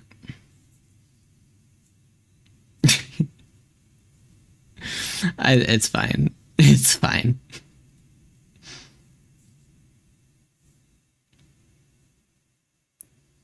I don't think there is anyone to cancel me. I'm tired. Am I gonna finish this video? I'm getting sleepy now. I've had a long day.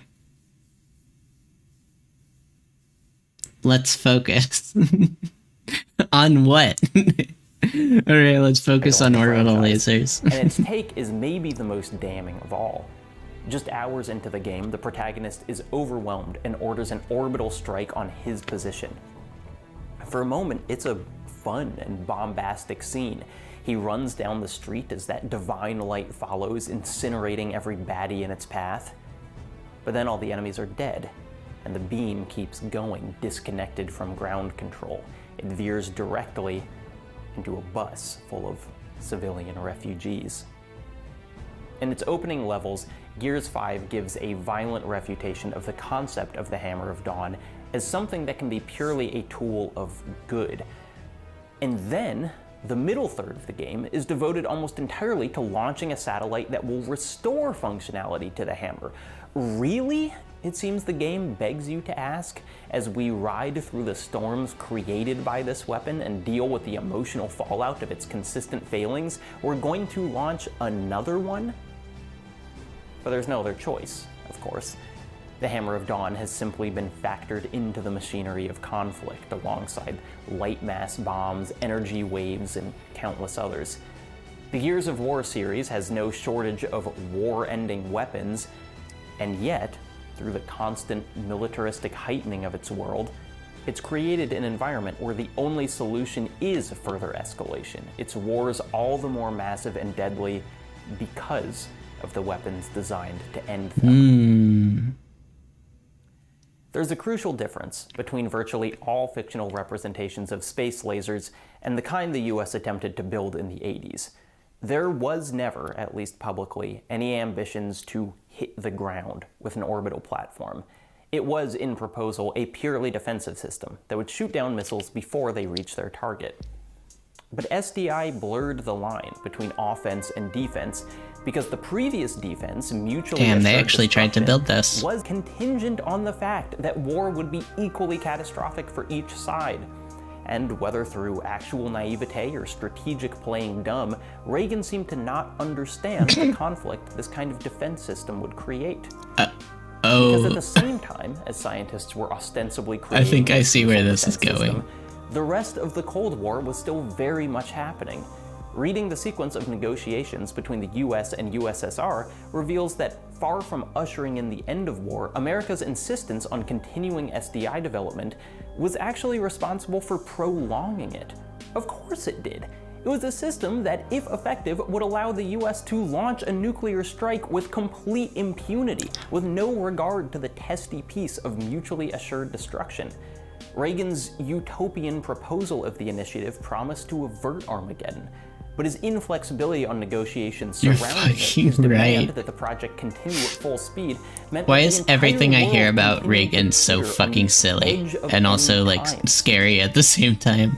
A strange note I do want to mention is that more than once, Reagan mentioned that after the US figured out how to make space lasers work, they would give them to the Soviets, so each side would be equally defended. While this seems tremendously important on a policy level, it's actually not, because no one ever took this seriously. The US didn't intend on doing it, the Soviets had no expectation that it would ever happen. It's seemingly just one of those things that Reagan said and everyone collectively agreed, well, that part is nonsense. Fortunately, the US never even had the opportunity to back out on this commitment because the Cold War ended. SDI did not ultimately play much of a role in negotiations and certainly was not an advantage for the American position.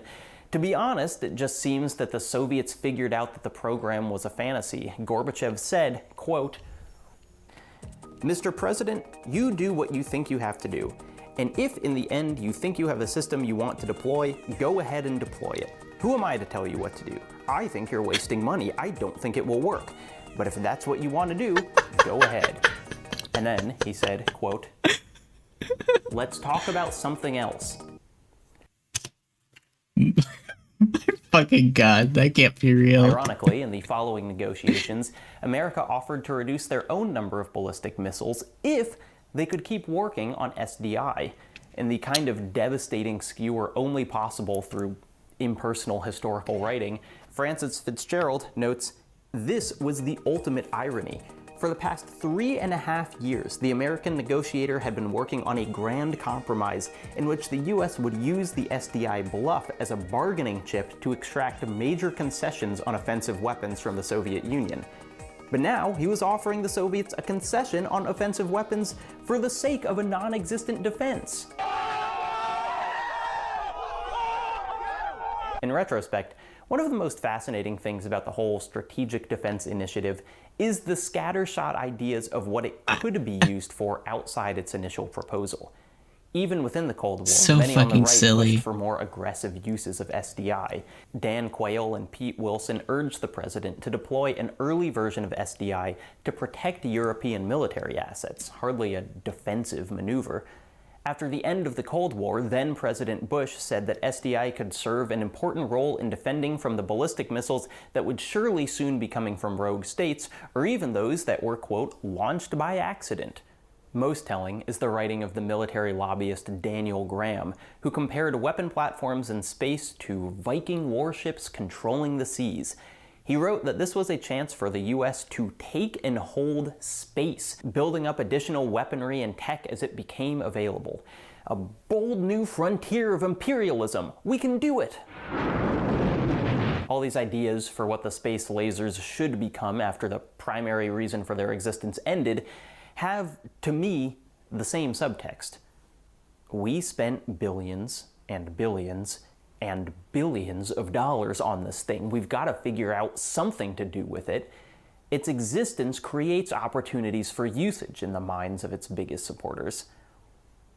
Which is ironic, because if there's one thing about the Strategic Defense Initiative, it's that it never existed in anything close to its original proposal. In a hilariously candid admission, many of the scientists working on SDI admitted that much of the progress they made over several years was a greater understanding of the difficulties of mounting an effective strategic defense. The lasers didn't work, the platforms didn't work, the preliminary tests they used to argue for continued funding were largely faked. There was never even a clear consensus on what defense meant. Reagan's original speech promised absolute 100% shelter from a nuclear barrage, but this level of efficacy was basically never on the table.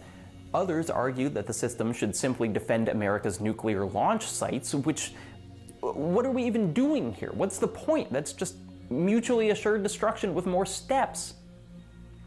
What Reagan failed or refused to comprehend, what the public failed or refused to comprehend, is that in real life, a system like SDI that operates less than perfectly is in many ways worse than no system at all.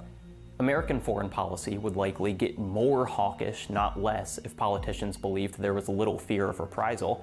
Enemy countries would likely escalate their own arms construction in response. Think about a missile defense system that's effective 90% of the time against a simultaneous launch of 1,000 missiles. That still means total nuclear annihilation. Because what people wanted, what Reagan wanted, what civilians wanted, wasn't scientific, not really. They wanted a magic shield, a win button, a god from the machine. Orbital laser. Polls of the time often showed that Americans believed the US already had a system that would defend them from foreign missile strikes. Fitzgerald attributes this to the fact that the alternative, that they were truly vulnerable to nuclear apocalypse, was almost too existentially terrifying to accept. This is how SDI existed without ever existing, a fantasy of scientific escape from the horrors of reality.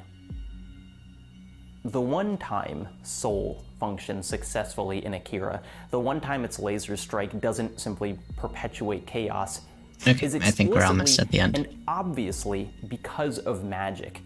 The beam bends. The one thing we know from all our depictions of this technology that it cannot do. It bends and hits its target. It accomplishes its goal not because of the tech, but in spite of it.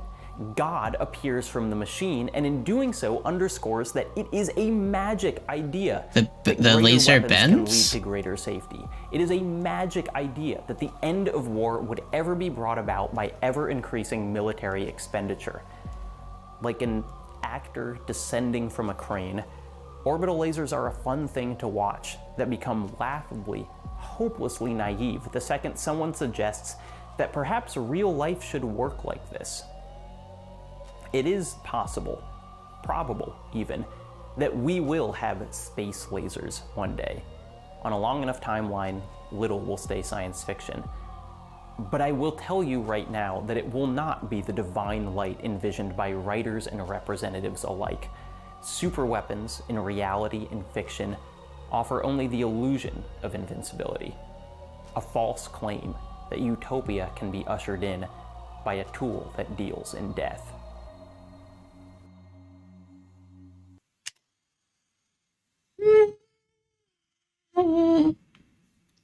Okay, I'm tired. We finished it. That was a 40-minute fucking video. I didn't even realize. I thought it was like, oh, like...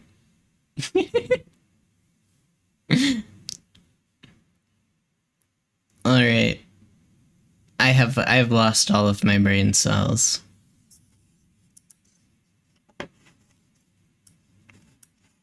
Time for bed.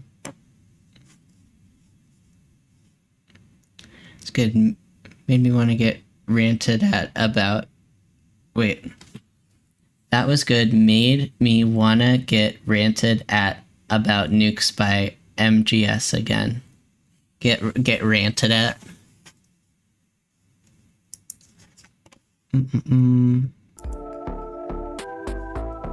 There we go. And we back. And we back. That was fun. Yeah, just a little bit, just slightly delirious. I feel like makes the stream a little more interesting. Okay, well, I have I made a schedule, a stream schedule. It's down below if you want to check it out. On my Twitch. If you're watching this on YouTube. If I even end up posting this on fucking YouTube, I'm gonna have to review it. I don't know. What do you think? Did I say anything too bad? Stream has a promise of at least slightly. You know me. I can't promise anything. Listen, the longer I stream, the more people are gonna catch on to my fucking, like, the type of anime that I watch. Like, I don't think I said anything too bad. Okay, cool. I think people already know that, like...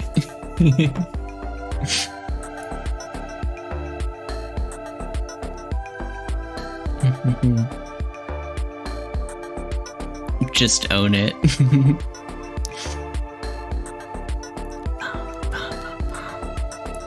Yeah, that's kind of where I'm at. It's like, well, it's like, you know, like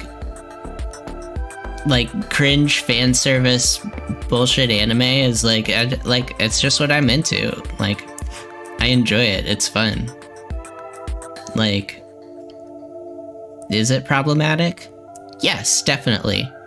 Am I an adult and can, like, make my own, like, decisions and know, like, good from bad in real life?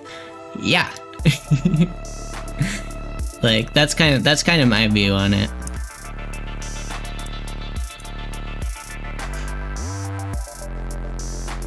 Anyways, so yeah, I made a schedule.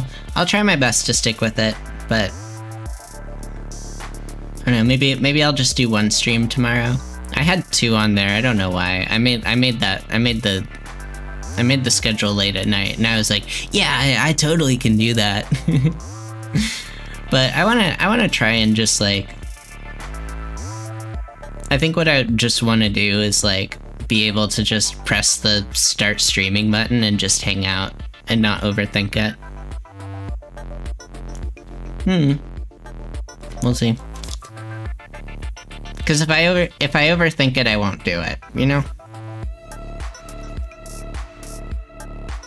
Anyways, that was a fun stream. All my brain cells are gone, so I'm just gonna go. Bye, everyone. Thanks for hanging out with me. I will see you later, and make sure to subscribe. Can't wait to see what ethics we debate next time. Oh boy, it's all downhill from here, folks. If you haven't already, subscribe to my YouTube. I'm gonna start posting more stuff there. I'm gonna try and post more shorts.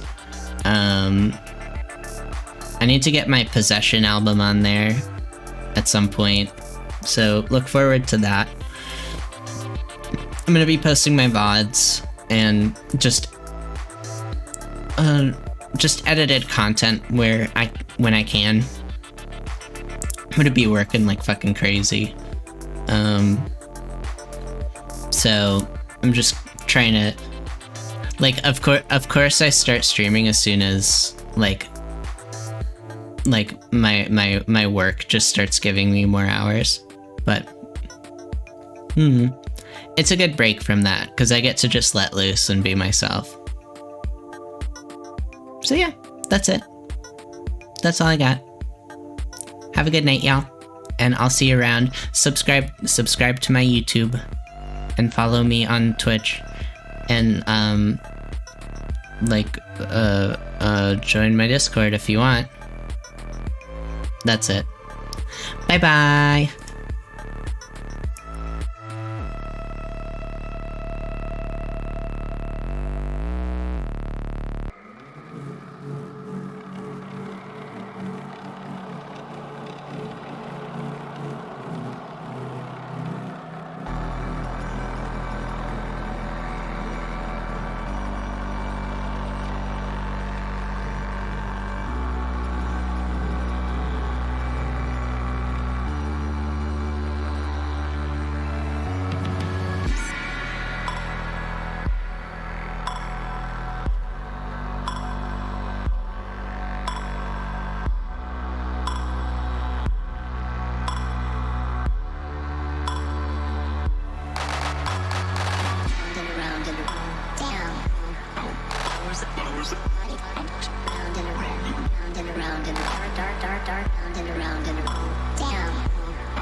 body bounce round and around, round and around, and round and around, and down, round, powers, body bounce round and around.